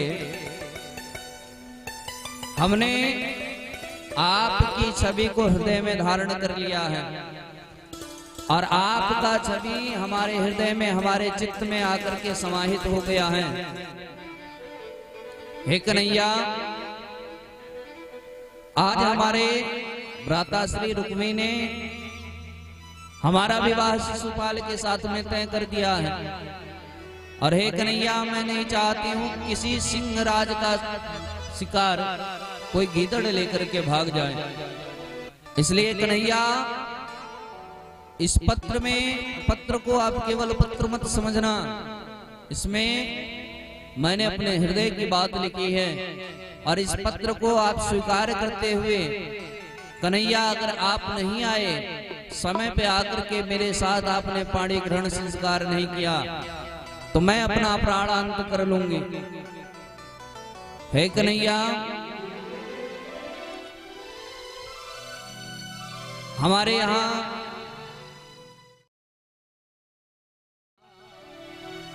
रिवाज है, जिस समय कन्याओं का विवाह होता है तो कन्या जाकर के गौरी पूजन करती हैं।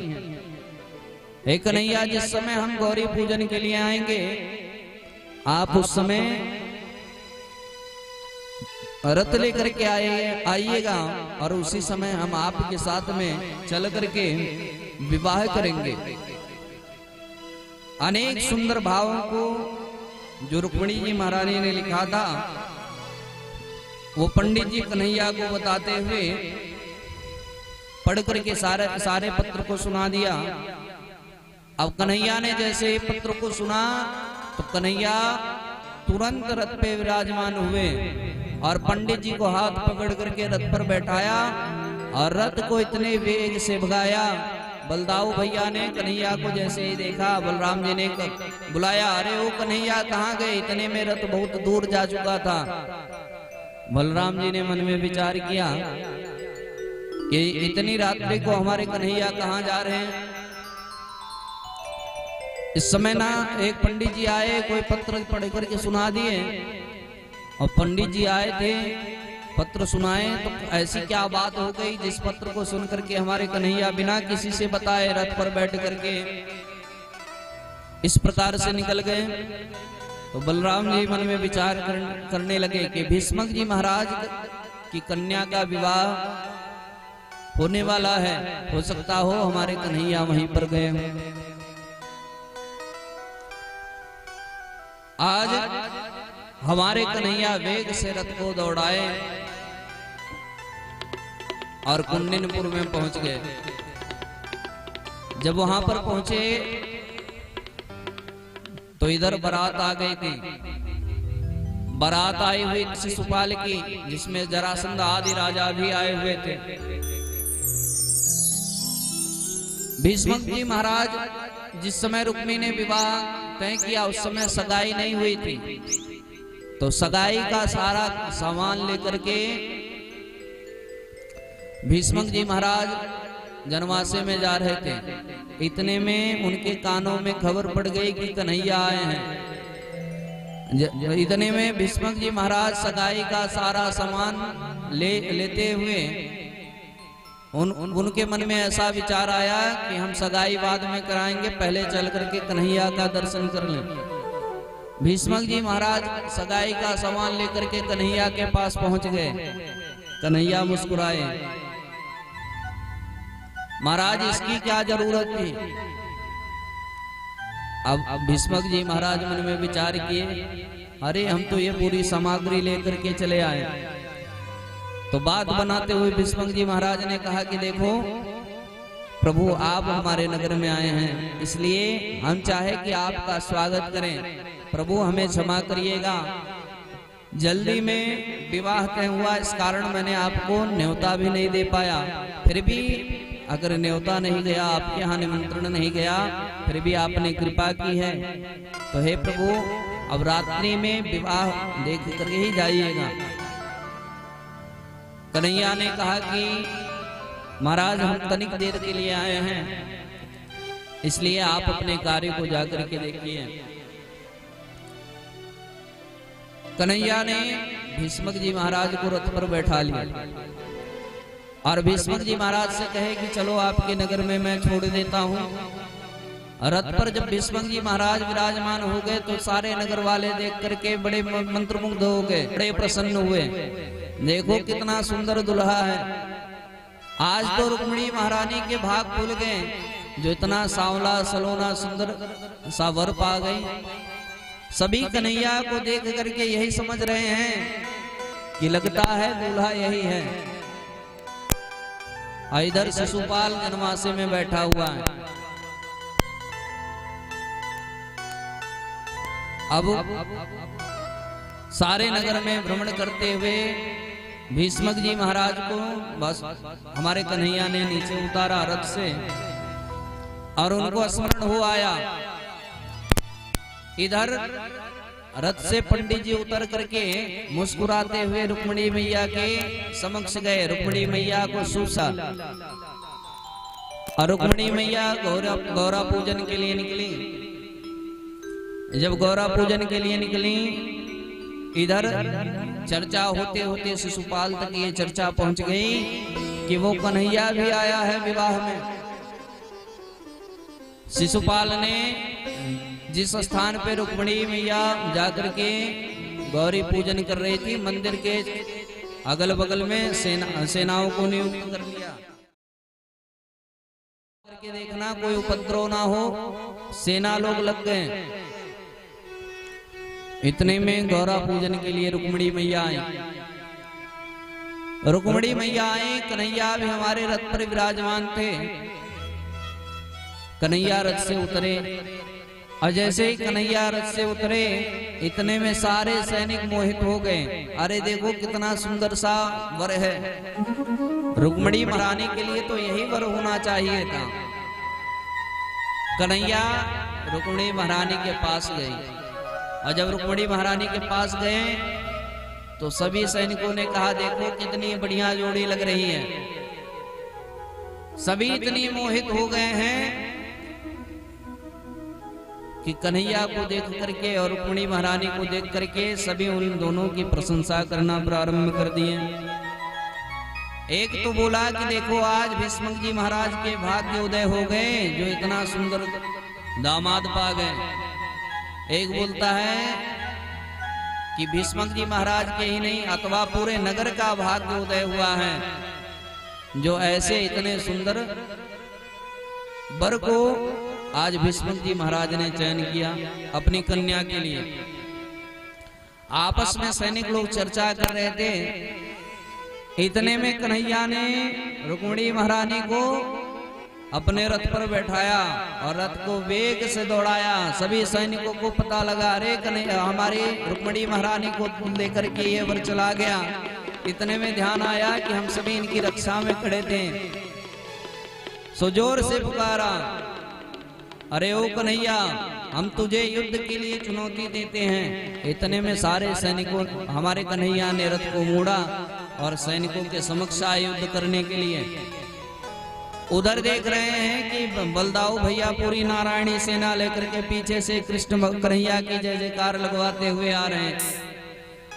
बलदाऊ भैया आ गए, कन्हैया को साहस मिला। कन्हैया को कहते हैं बलदाऊ भैया कि हे कन्हैया तू बहू को लेकर के घर पहुंच, हम वहीं मिलते हैं। आज बलदाऊ और उन सैनिकों के मध्य में युद्ध हुआ। हमारे कन्हैया रुक्मिणी महारानी को लेकर के रथ में बैठा करके अपने नगर द्वारिकापुरी के लिए प्रस्थान करते हैं। इसी बीच में शिशुपाल को जब पता लगा तो जरासंध ने अनेका प्रकार से शिशुपाल को समझाने का प्रयास किया। जरासंध कहता है, मित्र इस प्रकार से आपको शोक नहीं करना चाहिए। मेरे ऊपर भी कन्हैया ने ऐसे किया था, 17 बार मुझको पराजित किया था, लेकिन मैंने हार नहीं मानी। 18वीं बार मैंने आक्रमण किया, तब जाकर के कृष्ण ने अपने मथुरा को छोड़ करके दूसरे जगह पर अपना स्थान बनाया। तो इसलिए आपको शोक नहीं करना चाहिए। शिशुपाल बेचारा रोता हुआ दुल्हन के डोली में स्वयं बैठ करके घर गया। इधर हमारे कन्हैया निकले तो जो भीष्मक जी महाराज का बड़ा पुत्र था रुक्मी, उसको क्रोध आया और प्रण कर लिया कि अगर मैंने कन्हैया का सर काट करके नहीं लाया तो मैं कुंडनपुर में प्रवेश नहीं करूंगा। और भीष्मक जी महाराज के बड़े पुत्र जो रुक्मी थे वो अपने रथ पे सवार हुए। बीच में ही कन्हैया से मुलाकात हो गई। कन्हैया को युद्ध का निमंत्रण दिए। कन्हैया और रुक्मी के बीच में युद्ध हुआ। युद्ध होते होते जब रुक्मी को भगवान ने परास्त कर दिया, इतने में हाथों से चमचमाती हुई तलवार को निकाल ली। तलवार को निकाल करके रुक्मी के सर को मुंडन करना प्रारंभ कर दिया। जिस समय तलवार को भगवान ने निकाला, इतने में रुक्मिणी महारानी घबरा गई। लगता है कन्हैया को क्रोध आ गया है, अब वध कर देंगे। रुक्मिणी महारानी दौड़ पड़ी, हाथ जोड़ ली। कन्हैया, ये मेरा भाई लगता है, इसलिए मैं आपसे हाथ जोड़ करके विनती करती हूँ कि आप इसका वध मत करिएगा।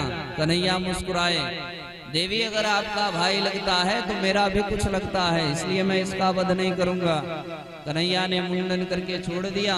इस प्रकार से हमारे कन्हैया आए और द्वारिका में आकर के वैदिक मंत्रों के द्वारा, ब्राह्मणों के द्वारा खूब भव्य तरीके से विवाहोत्सव मनाया गया। आए हम सभी एक भजन सुनते हैं, उसके बाद भगवान के अभी एक ही विवाह हुआ है। और विवाह कितना कराना है? बोले 16,108 विवाह कराना है। बोलो राधे राधे। तो एक विवाह हुआ, अभी मत समझिएगा कि भगवान का विवाह हो गया। 16,108 करवाना है। मैंने एक दिन निवेदन किया था, कई लोग कहते हैं कन्हैया ने 16,108 विवाह किया था तो हम 108 नहीं कर सकते हैं। हाँ, कई लोग ऐसा कहते हैं भाई। कल यही कह रहे थे हमारे पैड वाले भैया, बोलो राधे राधे, कि कन्हैया ने 16,108 विवाह किया था तो हम 108 नहीं कर सकते। तो उन लोगों के लिए एक नियम है, भैया कन्हैया जब छोटे से थे ना तो पूतना के स्तनों से कालकुट नाम का विष पिए थे। आप एक सल्फास की गोली ही खा लो। हाँ? कन्हैया विष पी करके बच गए थे। आप सल्फास खा करके बच जाओ तो 108 नहीं, कन्हैया जितना 16,108 विवाह कर लो। बोलो राधे राधे। आए हम सभी एक भजन श्रवण करते हैं, आगे की कथा फिर श्रवण करें।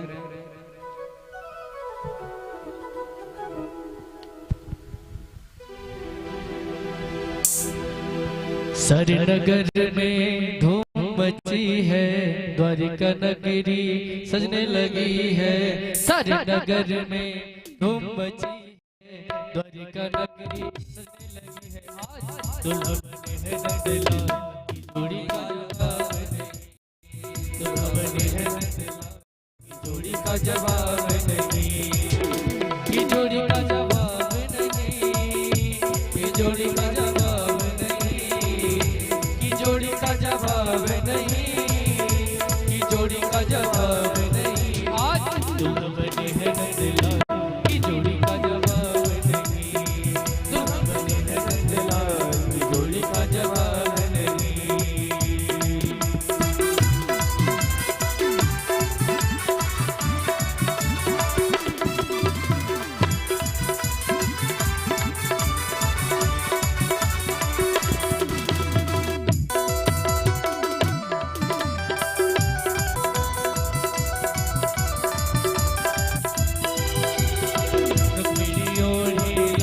चुनरिया रुक्मिणी ओढ़े लाल चुनरिया, लाल चुनरिया ओढ़े लाल चुनरिया, लाल चुनरिया ओढ़े लाल चुनरिया।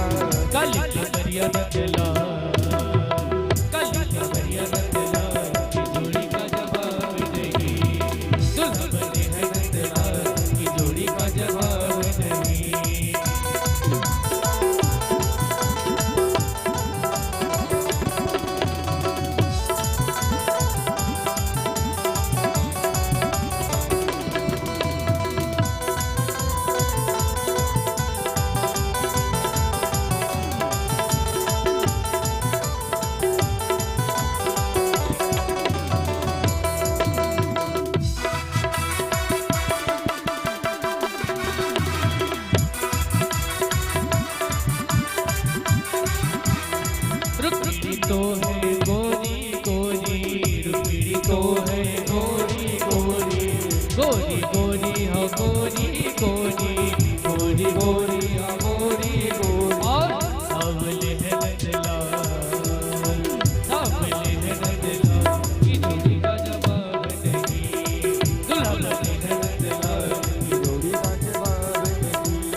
भागवत महापुराण की जय हो।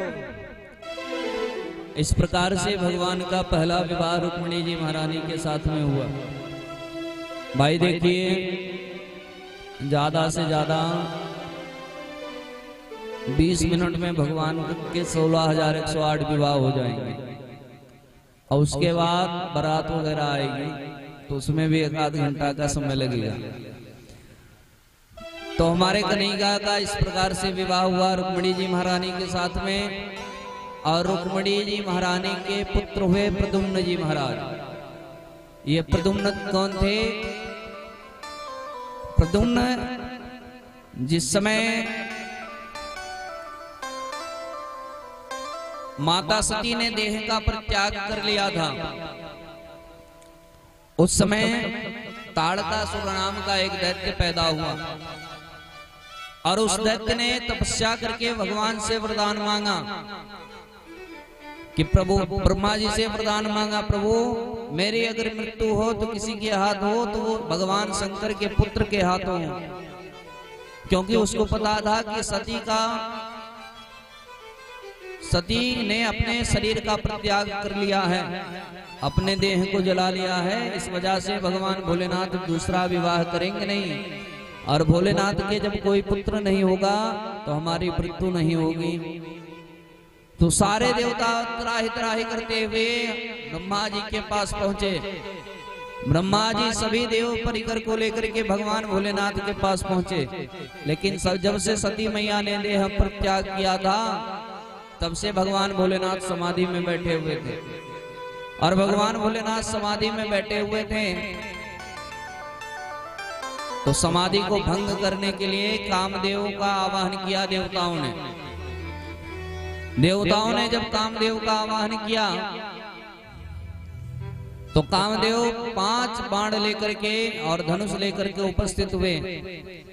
देवताओं ने कहा कि प्रभु आज आपसे एक कार्य है, उस कार्य को आप कर दीजिए। कामदेव ने देवताओं के विचारों को समझ लिया और कामदेव ने कहा कि शिव का अपराध करके मैं इतना जानता हूं कि मैं बचने वाला नहीं हूं, फिर भी मैं देवताओं के लिए, परमार्थ के लिए आज ये कार्य करने जा रहा हूं। कामदेव ने अपने हिसाब से ऐसी परिस्थितियों को प्रकट किया कि सुंदर बावलियां बन गई, नदी बन गए, सरोवर बन गए, अप्सराएं नृत्य करने लगी। लेकिन भगवान भोलेनाथ की समाधि नहीं टूटी। लेकिन भगवान भोलेनाथ की जब समाधि नहीं टूटी तो एक बाण धारण करके कामदेव ने भगवान शंकर के नाभि में प्रहार कर दिया। और जैसे ही भगवान शंकर के नाभि में कामदेव का बाण लगा, इतने में भगवान ने क्या किया? तब शिवती सर नेत्र उभारा, कामदेव भय जल छरिहारा। तब शिवती सर नेत्र उभारा, चित्तवत काम भयो जल छारा। तब शिव नयन उभारा, चित्तवत काम भयो जल छारा। चित्तवत काम भयो जल छारा। तब शिवती सर नेत्र उभारा, चित्तवत काम भयो जल छारा।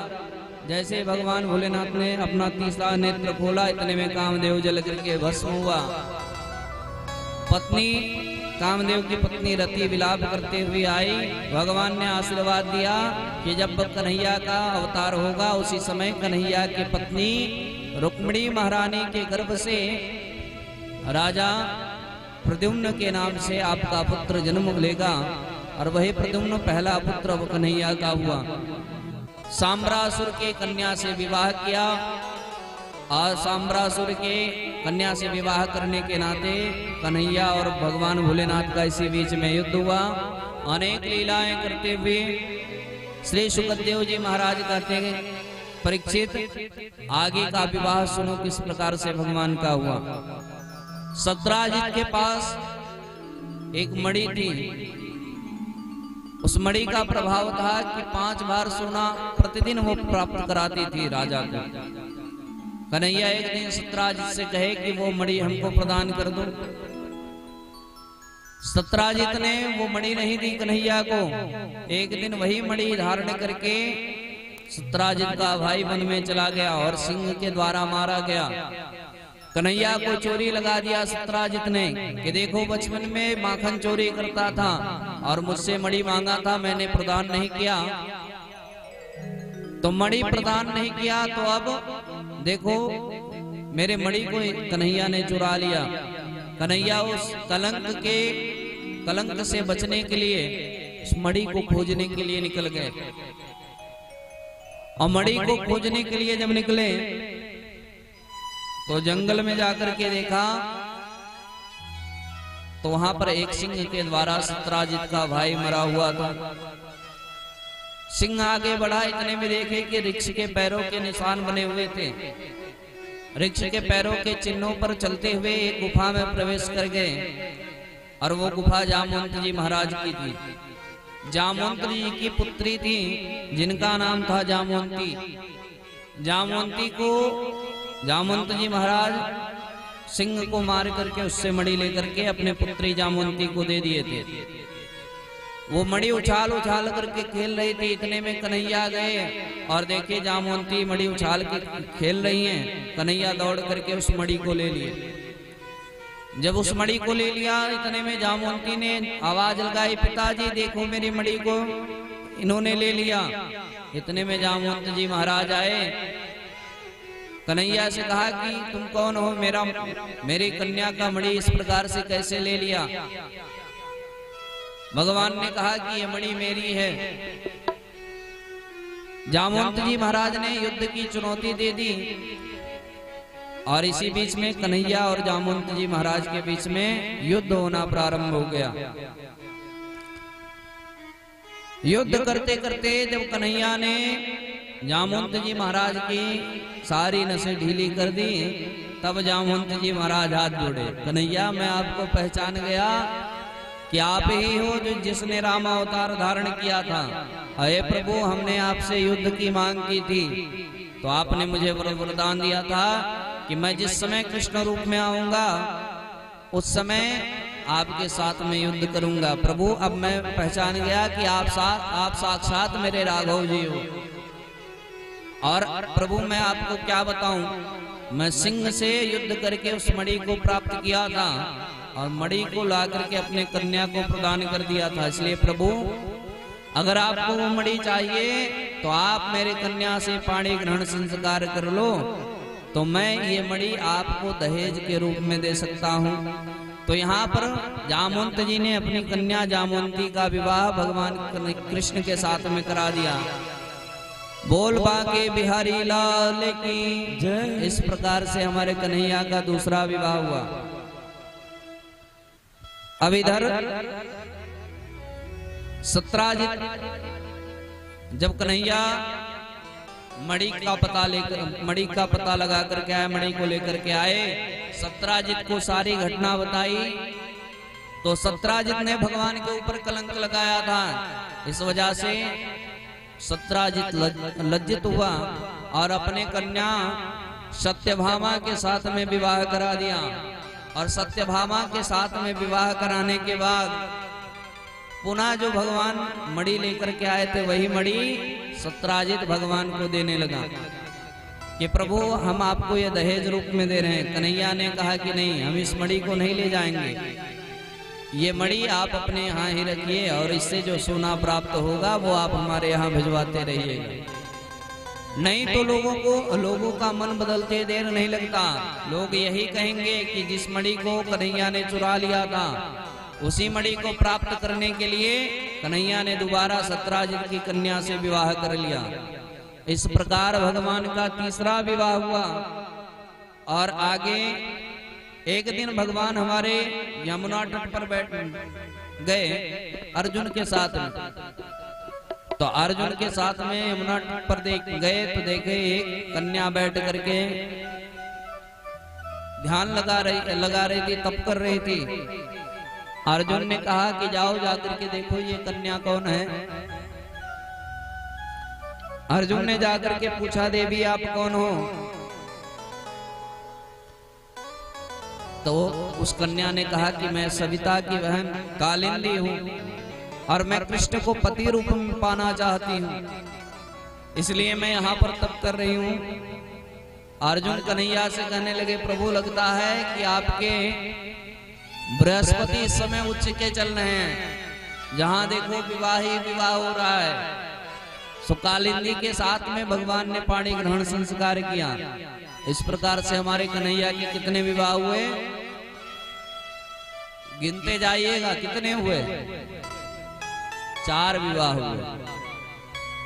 आगे की कथा में ऐसी कथा आती है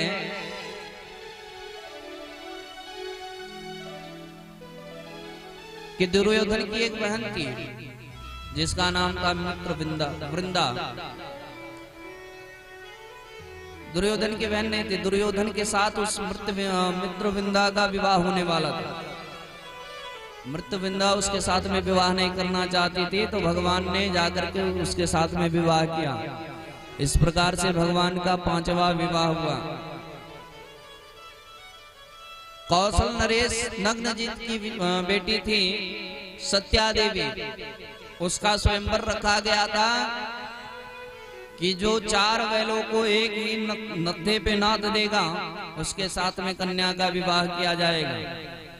कन्हैया ने हमारे एक साथ में कई रूप धारण करके सभी बैलों को एक नत्थे में नाद दिया। इस कारण भगवान का सत्या देवी के साथ में विवाह हुआ। कितने विवाह हुए भैया? हाँ, कितने विवाह हुए? 6 हुए। अभी कितने बाकी हैं? अभी कितने बाकी हैं? 16,102। आगे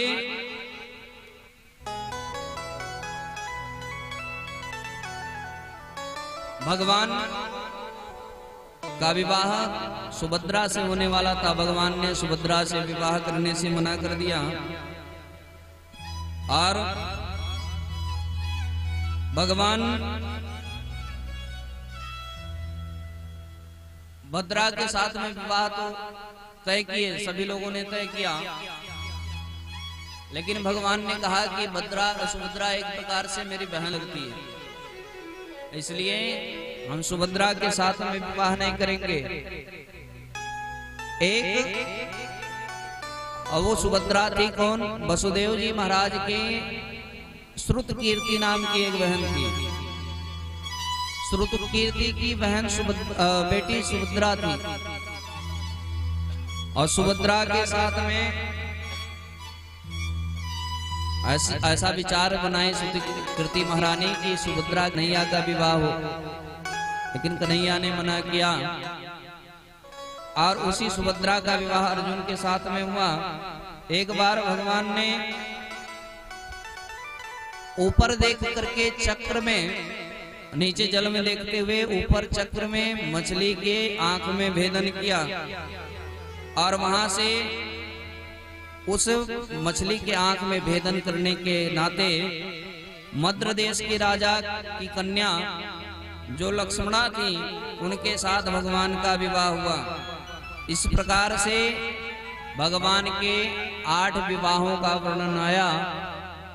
और 8 विवाहों के बाद अभी बाकी कितने हैं? 16,100।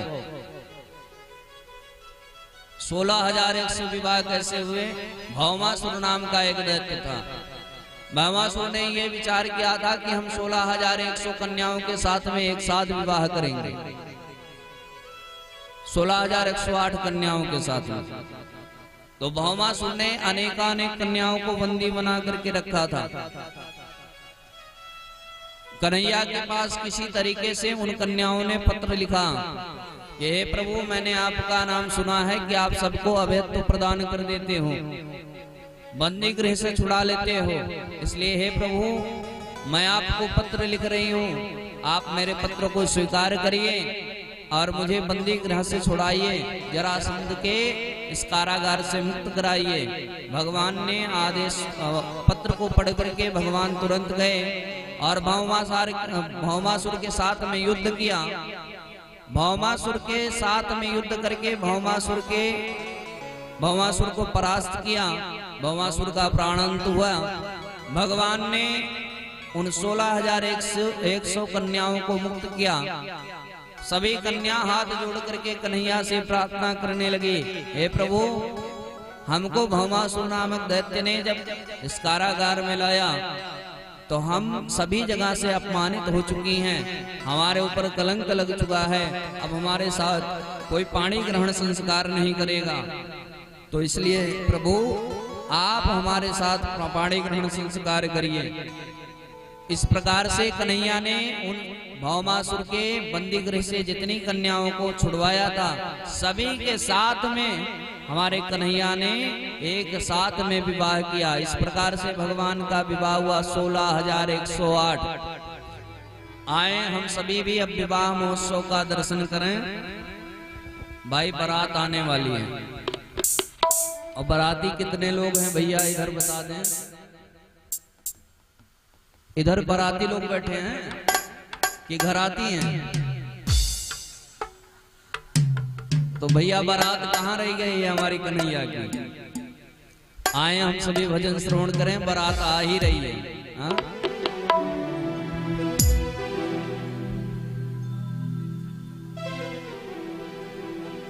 आओ मेरी सखियों मुझे मेहंदी लगा दो, मेहंदी लगा दो मुझे ऐसी सजा दो, श्याम सुंदर की दुल्हन बना दो, मुझे श्याम सुंदर की दुल्हन बना दो।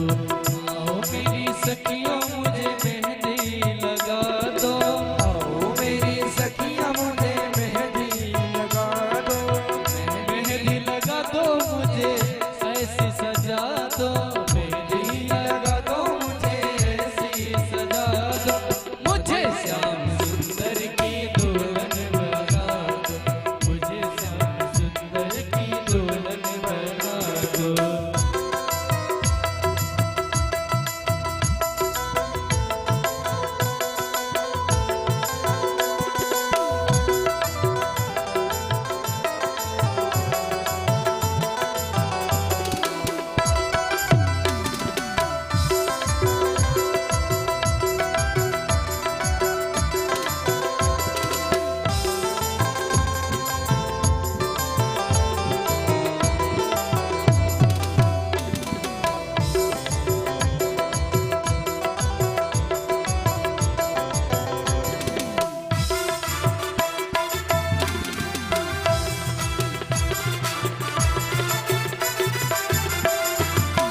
सत्संग में मेरी बातें चलाई, सत्संग में मेरी बातें चलाई, सतगुरु ने मेरी की रे सगाई, सतगुरु ने मेरी की रे सगाई, उनको बुला के हाथ लेवा तो करा दो, उनको बुला के हाथ लेवा तो करा दो, मुझे श्याम सुंदर की दुल्हन बना दो, मुझे श्याम सुंदर की दुल्हन बना दो।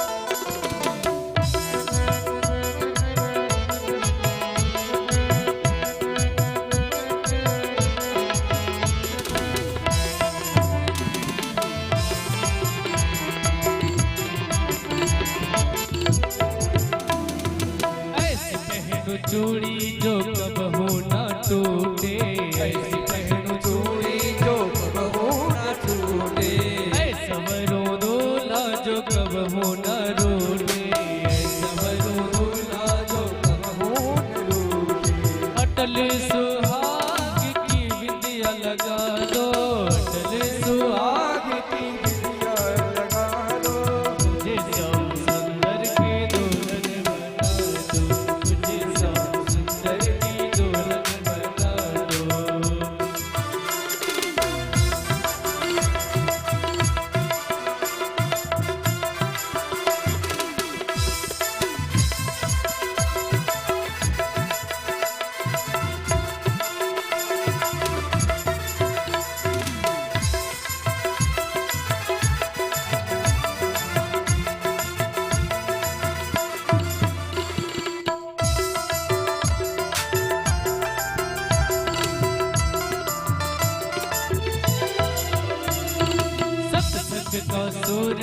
मैं आंखों में लगाऊंगी, सत्संग का सुरमा मैं आंखों में लगाऊंगी।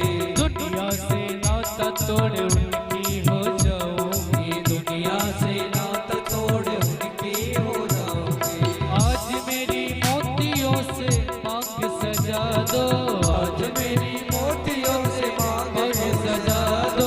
मुझे श्याम सुंदर की दुल्हन बना दो, मुझे श्याम सुंदर की दुल्हन बना दो, मुझे श्याम सुंदर की दुल्हन बना दो, मुझे श्याम सुंदर की दुल्हन बना दो। बोलवा के बिहारी लाल की जय।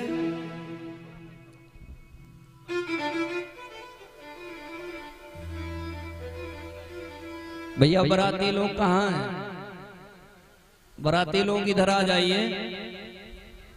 दुल्हा को छोड़ करके बाराती पहले उधर जा करके बैठे हो। हाँ? हमारे कन्हैया जी आ रहे हैं, बाराती लोग यहाँ सामने आ जाओ।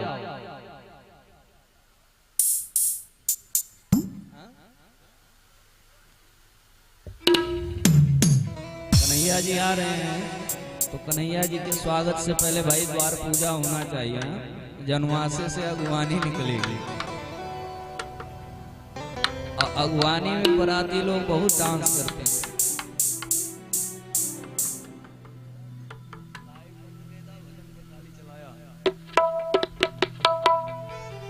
क्या करते हैं बाराती लोग?